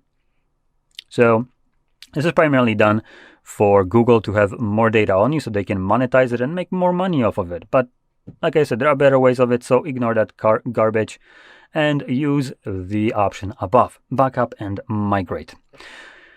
Depending on what you are resetting this device for and trying to create a backup right now for, you can choose either one of these options. So if you're switching to a new device, I would probably recommend using the migrate, which is clone phone. This will allow you to pair to another OnePlus, Vivo, Oppo, or Realme phone and physically select which applications, app data, photos, videos, contacts, call logs, and everything you want. You have checkboxes for literally everything, which is a very in-depth way of moving over your data to a new device. Now, the reason I specified these 4 phones is because the clone phone application that you have right here only works through phone clone with those 4 different brands, as they are all part of the same parent company and the application is the same for all 4 of them. But if your device is of a different manufacturer, let's say Samsung, then you no longer can migrate your data to your new Samsung device using clone phone. Instead, Samsung has their own application, which you'd need to use instead, called Smart Switch. And in this case, on this phone, you'd need to go to Play Store or anywhere else, download Smart Switch, and connect the application Smart Switch to the Samsung version of it that comes pre-installed on Samsungs. And other devices have their own versions of it. So as an example, Xiaomi also has their own, and for them it's called, I think, Mi Mover. So you can use that. So majority of the devices that are relatively popular will have their own cloning applications. So whatever brand you have of a phone that you're going to be switching to, that's the application that you want to download on this phone. But like I said, if it's OnePlus, Realme, Vivo, or Oppo, you can use the clone phone, which comes pre-installed on all 4 of these brand devices. Now, alternatively, you can use the local backup, which would require you to just plug in a storage, USB drive, or anything like that, and move it to a drive.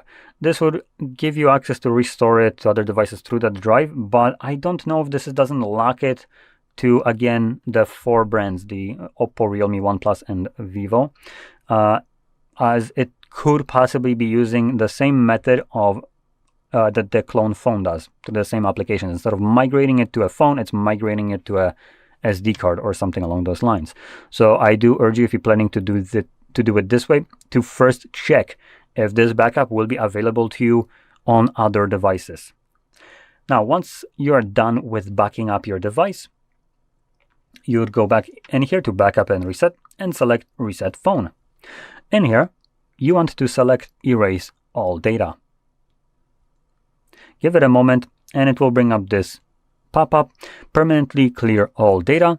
We have 2 options. As this device supports eSIM, it will ask you if you want to retain the eSIM, basically as though you were to leave a physical SIM card in your phone, or if you want to remove it. I'm going to be selecting Remove.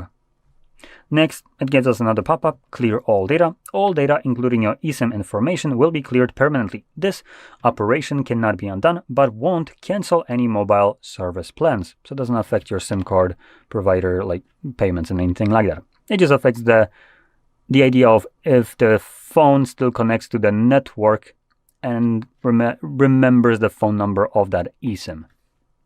I'm going to select Clear, it's confirmation, and this will now begin resetting the device. Now this process should take about a minute, 2 minutes or so to finish up, and when it's completed, I will be presented with the Android setup screen. So I'll be back once that is visible for me.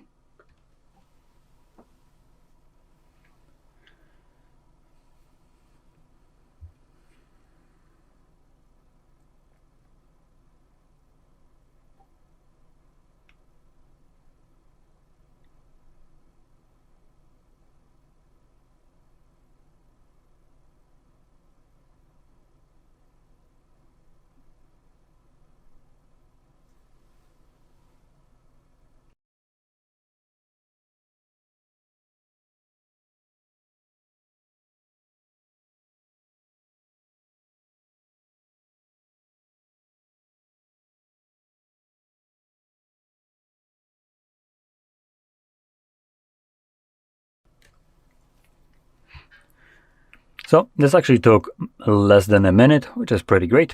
And yeah, the reset is finished. You can set up your device however you like, and that's about it. So if you found this very helpful, don't forget to hit like, subscribe, and thanks for watching. Welcome. In front of me is a OnePlus 15R, and today I will show you how you can hard reset this device through recovery mode.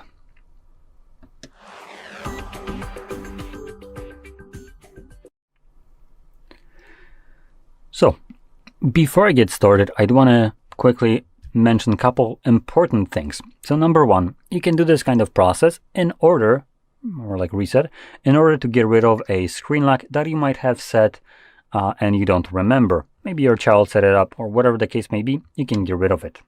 Now with that being said, when doing this in order to get rid of a screen lock, most likely your device will become FRP locked.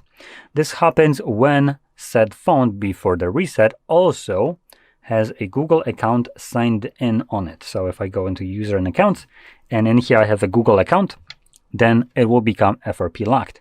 And what that means is once the reset is finished and you're going through the setup, you will be forced to verify either the screen lock or the Google account. And if you can't provide one of those, you won't be able to finish up the setup of your device, therefore leaving you with a bright, fancy looking brick. Now, you possibly could get this removed, bypassed, by going into some of those like GSM stores which sell used devices. They sometimes offer these kind of services, or most often they do. Previously, you could have actually done this at home without anything, without any costs or anything. But since like Android 14 or 15, it's no longer possible. Google patched up all these kind of vulnerabilities, so I no longer have this kind of videos to record, so people can no longer bypass this at home. But hopefully some stores could still get this taken down if you want it, obviously at a small fee. And last thing that I want to mention is when resetting your device, all the data on it will be completely removed. So any videos, photos, user data, applications, that's all gone. So if you want, you can create a backup, and you have several different ways of creating a backup. But if you don't know your screen lock, you're actually unable to back up your device. So for people that know their screen locks, you can go into the settings, and in here at the very bottom, you will find system and update, and then backup and reset. And you would select one of the two options that are right here. Now, the superior one will be the top one, while the inferior one, but available to literally every device, will be the one by Google right here. And I don't personally recommend it, as there's a lot of iffiness to it. So as an example, applications that you have on this device, if you try to back them up, they will only be backed up if they originated from Play Store. If you downloaded your applications from GitHub or any other source, even though they're in Play Store as well, if the applications didn't originate from Play Store on your device, well, they're not getting updated. Google doesn't give two shits about those apps as long as you didn't download them from Play Store. Same thing goes for photos, as your Google Drive usually has 15 gigabytes of space for photos and emails and every other thing. If your photos or whatever else exceeds this kind of limit, it obviously leaves behind every other photo that exceeds the 15 gigabytes, which is obviously not too great as a backup method. Now, while the backup and migrate option allows you to either straight up clone your phone, clone this phone to another one, or create a local backup. Now, both of these options are viable depending on what you want to do.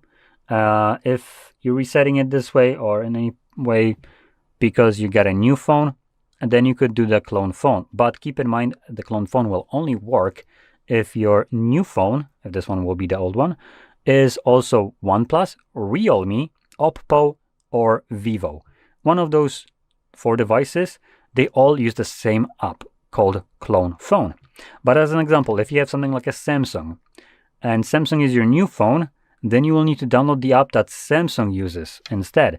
And for Samsung, that is the Smart Switch application. Works virtually the same way, but each brand has their own version. As an example, also Xiaomi has Mi Mover.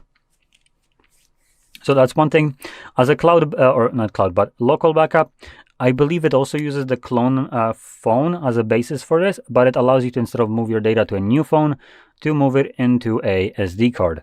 Now, again, if I'm correct about this, as I have never tested this out, this would again lock you to one of those 4 brands like I mentioned: OnePlus, Vivo, Oppo, Realme, and any other devices might not have access to this backup. But it's a nice one in general. If you have one of those 4, assuming you need to have one of those 4, which again, check it out if you are really interested in this, as it would allow you to create a backup of your data to something like an SD card, though you'd need to have a USB-C to SD card adapter, as there's no SD card spot. So anyway, now with all that out of the way, we can proceed. So first of all, we will need to turn off our device, and no matter if you know your screen lock or don't, you can press the power button and the volume up at the same time, which will bring up your boot options. From here, swipe down to turn off your device, and you will feel a vibration which indicates the phone turned off. Once you do, hold power button and volume down at the same time, and when you see the OnePlus logo on the screen, let go of the power button.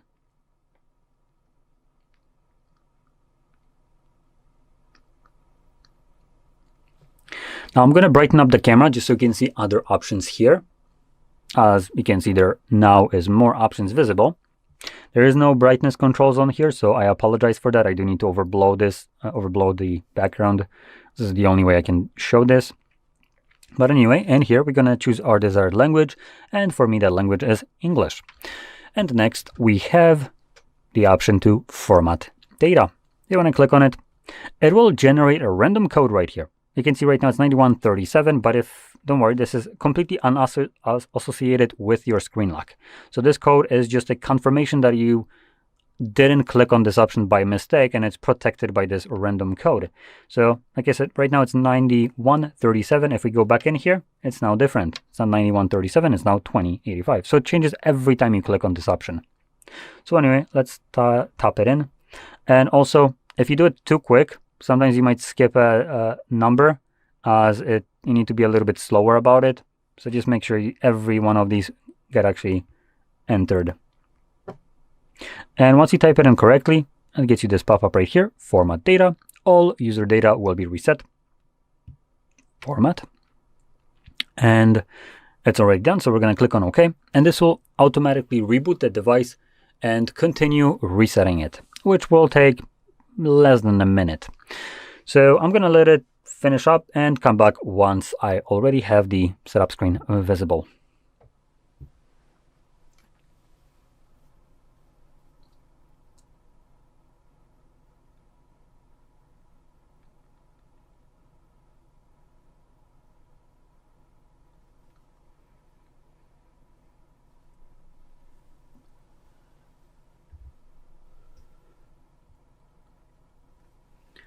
And there it is.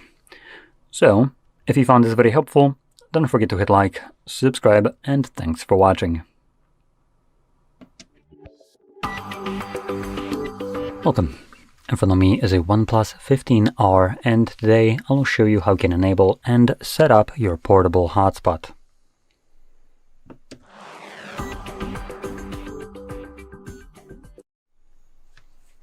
So, to get started, you will want to swipe down from the top right side of the screen, so right over here, like so, and this will bring down all your toggles.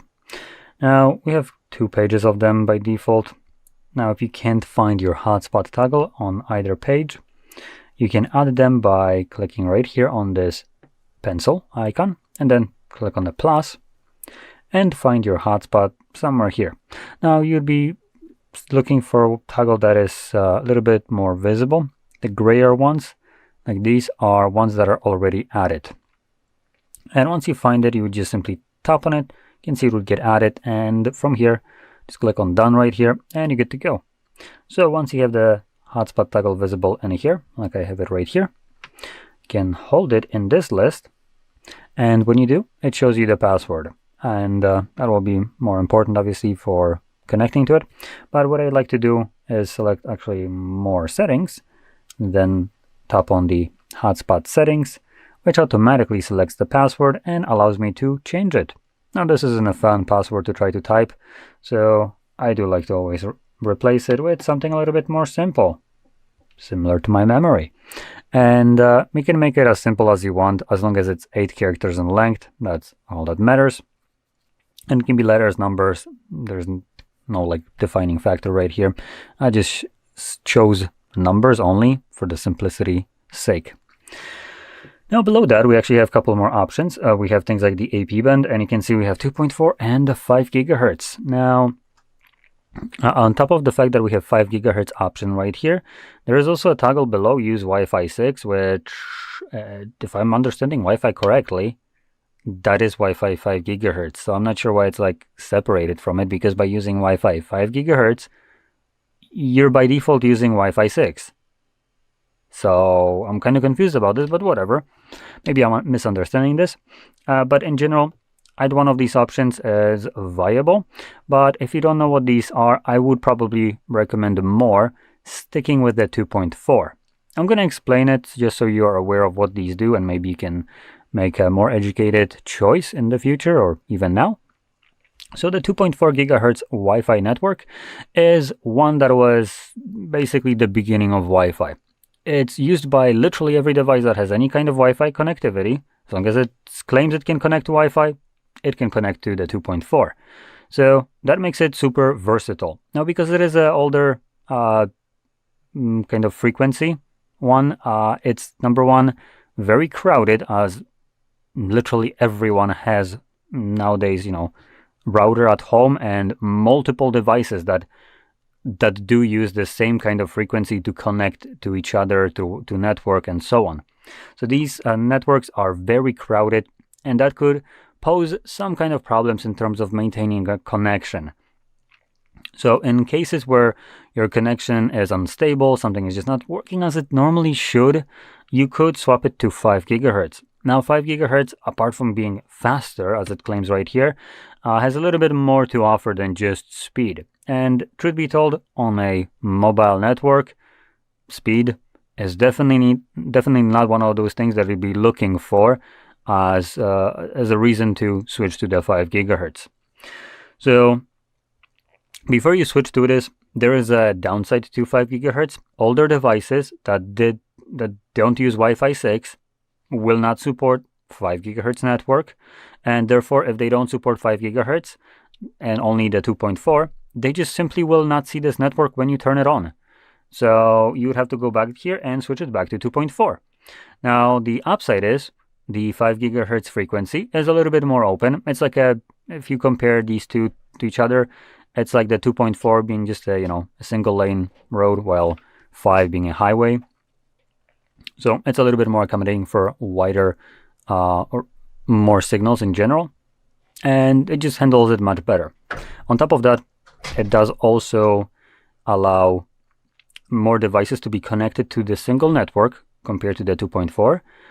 It is faster and usually has a lower latency, but because you're using mobile network, all these don't really matter that much. The only thing that you will care about in this aspect is how many signals are, and if, for instance, 2.4 gigahertz frequency is crowded or not. Other than that, you don't really get too much benefit off of the 5 gigahertz one. So you can choose whichever one suited for you. If you live in a highly densely populated areas, you might be interested more in this one, as long as you have a device that supports it. And if you don't know if it supports it, just change it, turn on hotspot, see if that device can see this hotspot, and if it can't, well, then there's your answer. So anyway, with that out of the way, we have no other options worth mentioning right here. So once you change any of these settings in here, make sure you click on the save. Now here we have one more option that I want to talk about, which is the automatically turn off personal hotspot when no devices are connected for 10 minutes. Now this is a great option right here, as hotspot will consume more of your phone's battery. So when you're not using it, when you disconnect from it because you're done using it, it would automatically start the 10-minute timer and then after that turn it off. So that's a pretty good option. I personally like it because I would usually forget about it and it would just run in the background, but this would prevent it from running for too long. And also pointing it out, this is a better version of what you typically see on devices, which is an activity period. Here it's actually searching for connected devices. So as long as you're connected to this hotspot, which usually means as long as you're doing whatever you were doing on your other device, you're connected, then the hotspot stays on. Which, if you consider something like a laptop, as long as you're using it, it's going to stay connected. If you close it, it usually goes into sleep mode and disconnects from your hotspot, therefore starts this timer and then turns it off. So that's pretty good. Like I mentioned, the other alternative to this one is devices using the inactivity period, which even when you're using your device and, for instance, reading a long article on a single page, that inactivity period is ticking. And usually it's set to something stupid like 5 minutes. So 5 minutes later, you try to go to the next page or something like that, and you no longer can because your device turned off hotspot. So here we have a good way of implementing this.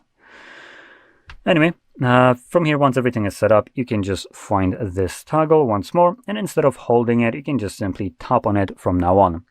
And additionally, you don't need to wait for that 10-minute timer or disconnect from it and wait for the hotspot to turn off. You can do this yourself. So you just find this toggle once again and simply tap on it for the second time. And if you ever forget your hotspot password, you can hold it and it will tell you it right over here. And at the top here you have the name of the network that you would be looking for, as well as having info on how many devices are connected, which if it shows too many devices connected right here because you're in a public place and someone managed to guess your super simple password, you can actually go in here and select to manage the connected devices and actually block them away. And you can also change how many devices can be connected at a single time, 10 looking to be the highest number. Let's select it to 1. I would say 2 could be max. I don't think you're going to be using more than 2 devices at a single moment. So from now on, even if someone knows your password, guesses it, they wouldn't be able to connect to it because you're the first one connecting to it. So anyway, now with that being said, I hope you found this very helpful, and if you did, don't forget to hit like, subscribe, and thanks for watching. Welcome. In front of me is a OnePlus 15R, and today I'll show you how you can import contacts from your SIM card to the device itself.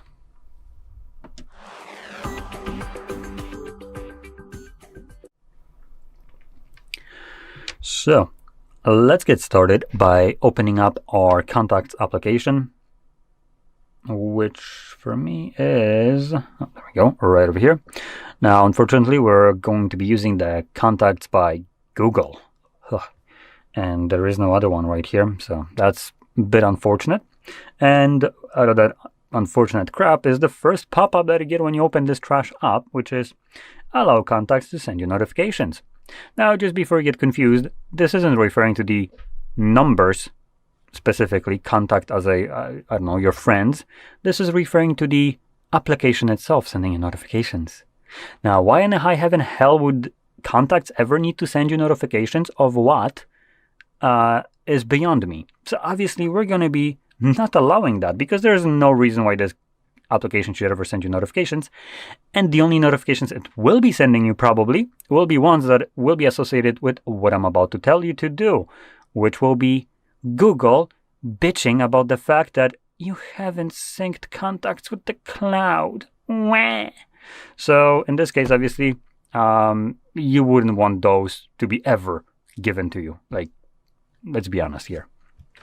Now, to get started with the actual import, I do want to quickly talk about, you can see I have already some contacts visible right here. And if we tap on the little drop down right here where it says all contacts, I can see where these contacts are from. So we have all contacts 3 and all contacts, which are 3, are on the SIM card.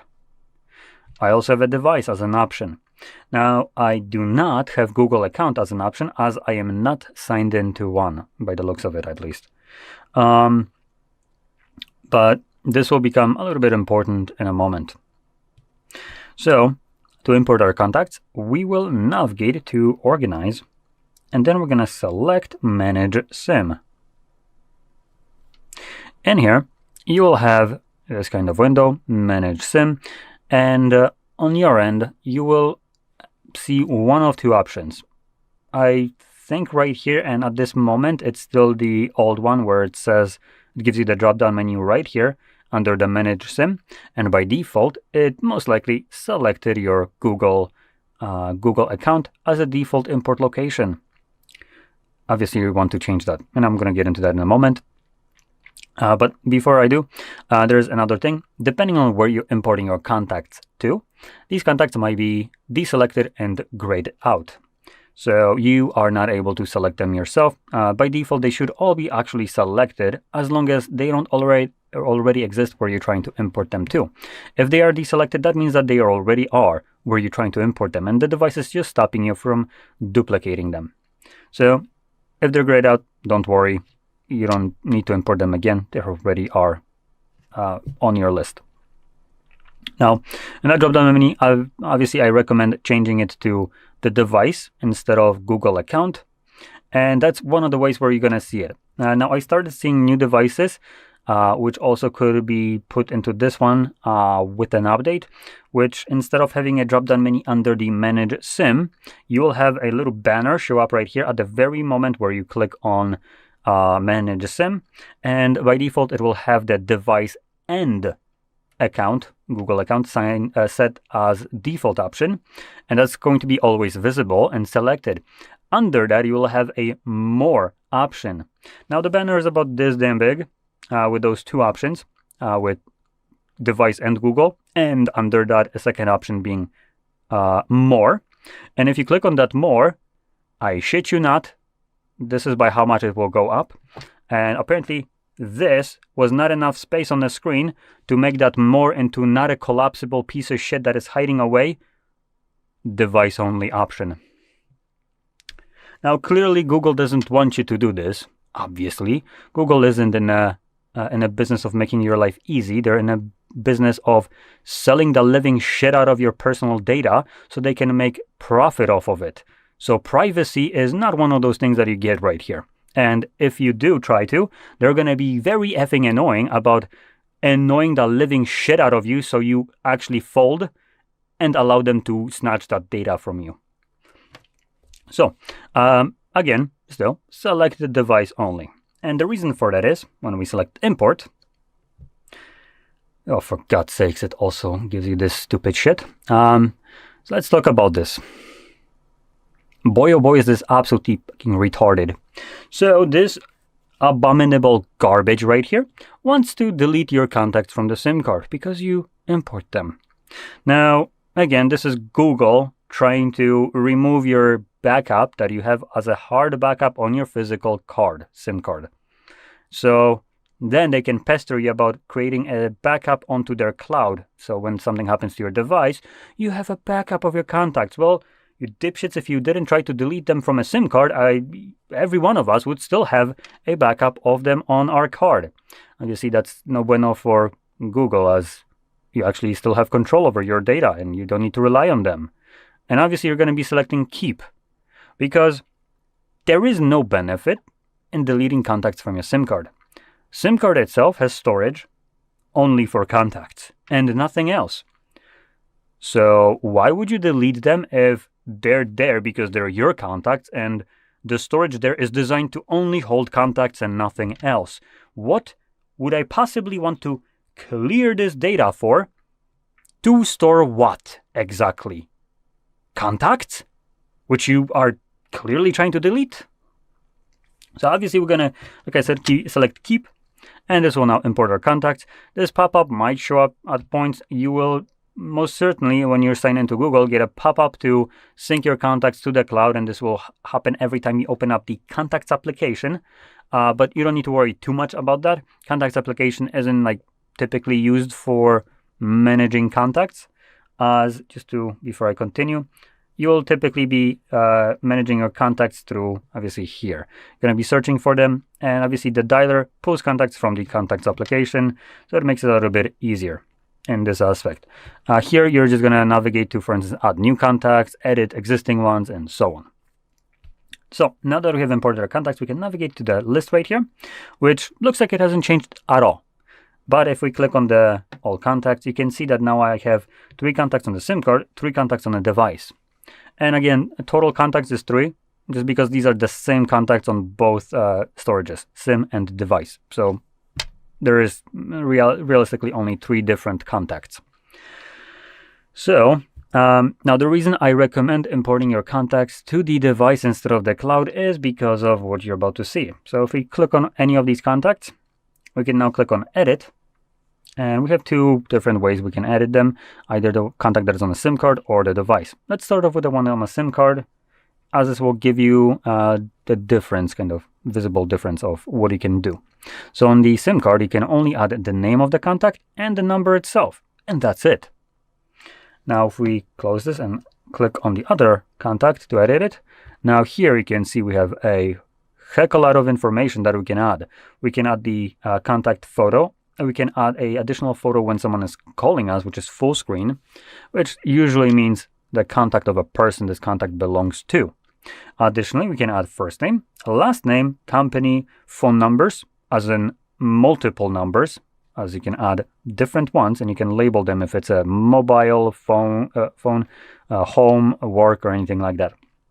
And you have labels for like importing or whatever, notes, which can be literally anything you want, email addresses, birthday, address where someone lives, and other. Now other holds things like middle names, prefix, suffixes, nicknames, job titles, and so on. A lot of personal information. Straight up, everything here is literally a personal information of the person that this contact belongs to. Now by importing these contacts to the cloud, meaning to Google, you straight up giving away these informations for free to Google, so they can obviously use it for ad monetization, so they can create their profiles for this person. So this is just, for instance, if that person already had a Google account as an example, and using that Google account would give you recommendations for YouTube videos and ads because of your interests. Now they're going to most likely also have a phone number for that person, usually, as verification is primarily done through phone numbers by Google. So now you're basically giving them first and last name, as they can now use that phone number to correlate that these are the same person. And now their database is including notes and everything listed in here, along with their photos, addresses, where they live, and plus everything that Google is pulling from their search histories and whatever. Now, this is a lot of personal information that you, by uploading it to the cloud, are giving away. And as a privacy kind of me being a privacy advocate, I find this to be kind of moronic. This is legal in a way that Google can skip asking for consent to access this data by just getting it from you. So if whatever here in this contact belongs to me, if you import it to the cloud, you're giving away my data, and I, wanting to be a private person, will have nothing to say about it, which is a bit of a loophole for consent. My goodness, Google definitely loves Epstein Island. So anyway, like I said, I highly recommend doing this to the device only, so this isn't happening. And if you want to move your contacts from one place to another, what you can do is create I believe it's called VCF file or backup of all your contacts, and you can just mail it or move it to a storage device and just move it between devices and literally just click on it to restore it, which is just great. And again, skips Google, so Google has no access to it. So anyway, with that being said, I hope you found this very helpful, and if you did, don't forget to hit like, subscribe, and thanks for watching. Welcome. In front of me is a OnePlus 15R, and today I will show you how you can record screen on this phone.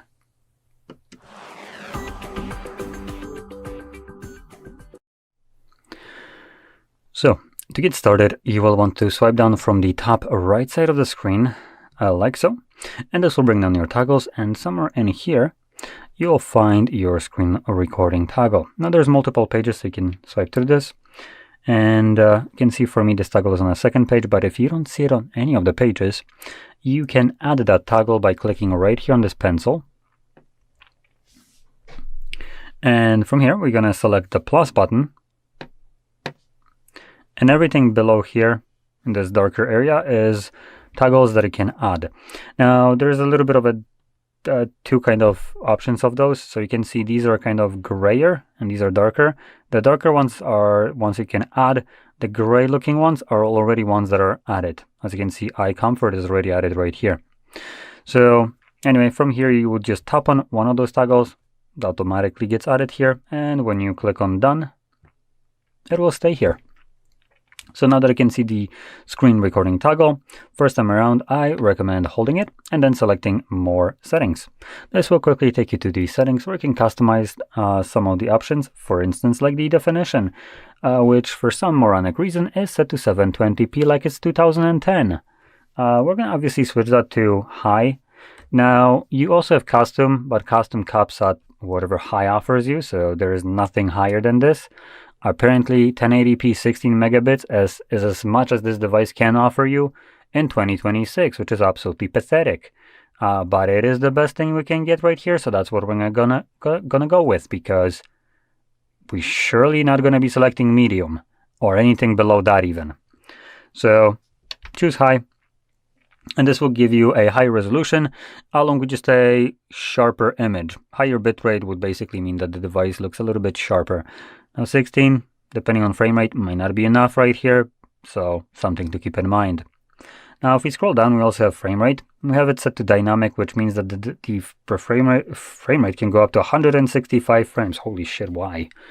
Now this is going to be only recorded in such a frame rate when content can be captured at this frame rate, or when you have content that actually is running at it.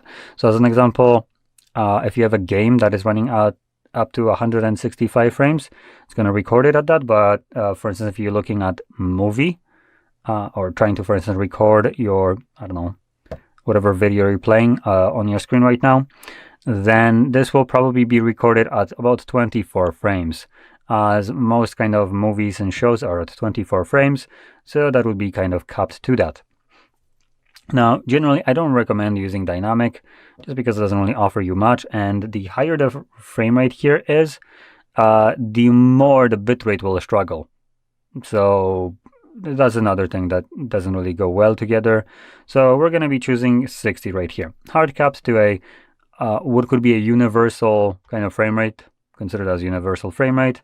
And this frame rate can be used anywhere. Every device supports it. YouTube supports this. Anything above that, that becomes a little bit more iffy. Though, to be completely transparent with this, if you record at 165 frames and you upload this to YouTube, it's fine. It's just about 105 frames of it, which is a significant portion of that, just kind of gets snapped out of existence because YouTube only, operates in 60 max. So anything above that just gets kind of lost and removed. So that's why I recommend 60. It will give you that nice semi-smooth motion of 60 frames. Bitrate should still keep up relatively well with this. And I think it's basically the go-to option. 30 on the other hand side, which you do have the option, contrary to what console manufacturers would like you to believe, or would have liked you to believe a couple years ago, it's not a cinematic experience. That's why they moved out of this idea and now have 120 frames. And yeah. So anyway, another options in here. Let's see, do we have anything? We have video cutting format. We're going to keep it as it is. And there's not much more here. So we're going to close this, as these two options are most important. Now these two are also important, but if we find the toggle, tap on it, select while using the app, start it.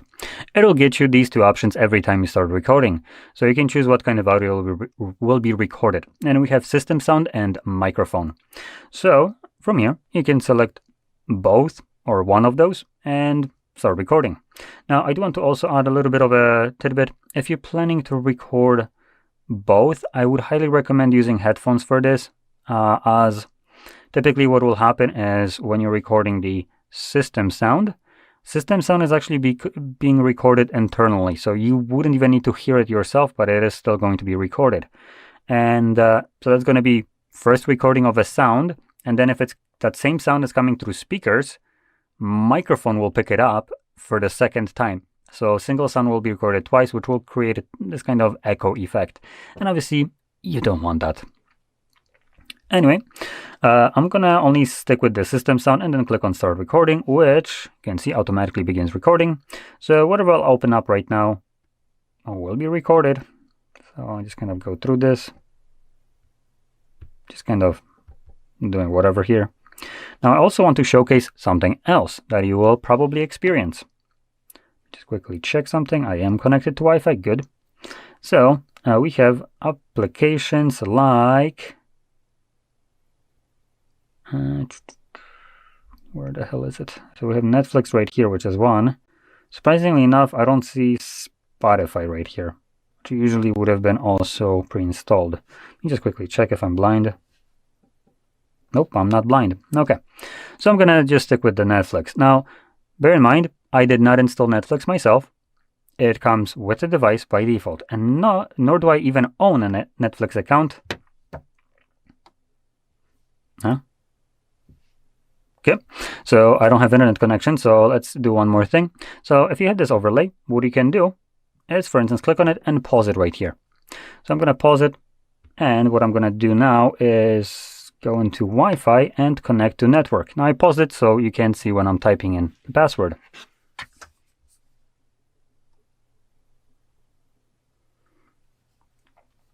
Okay, so now that I'm connected to network, I can click right here and resume it.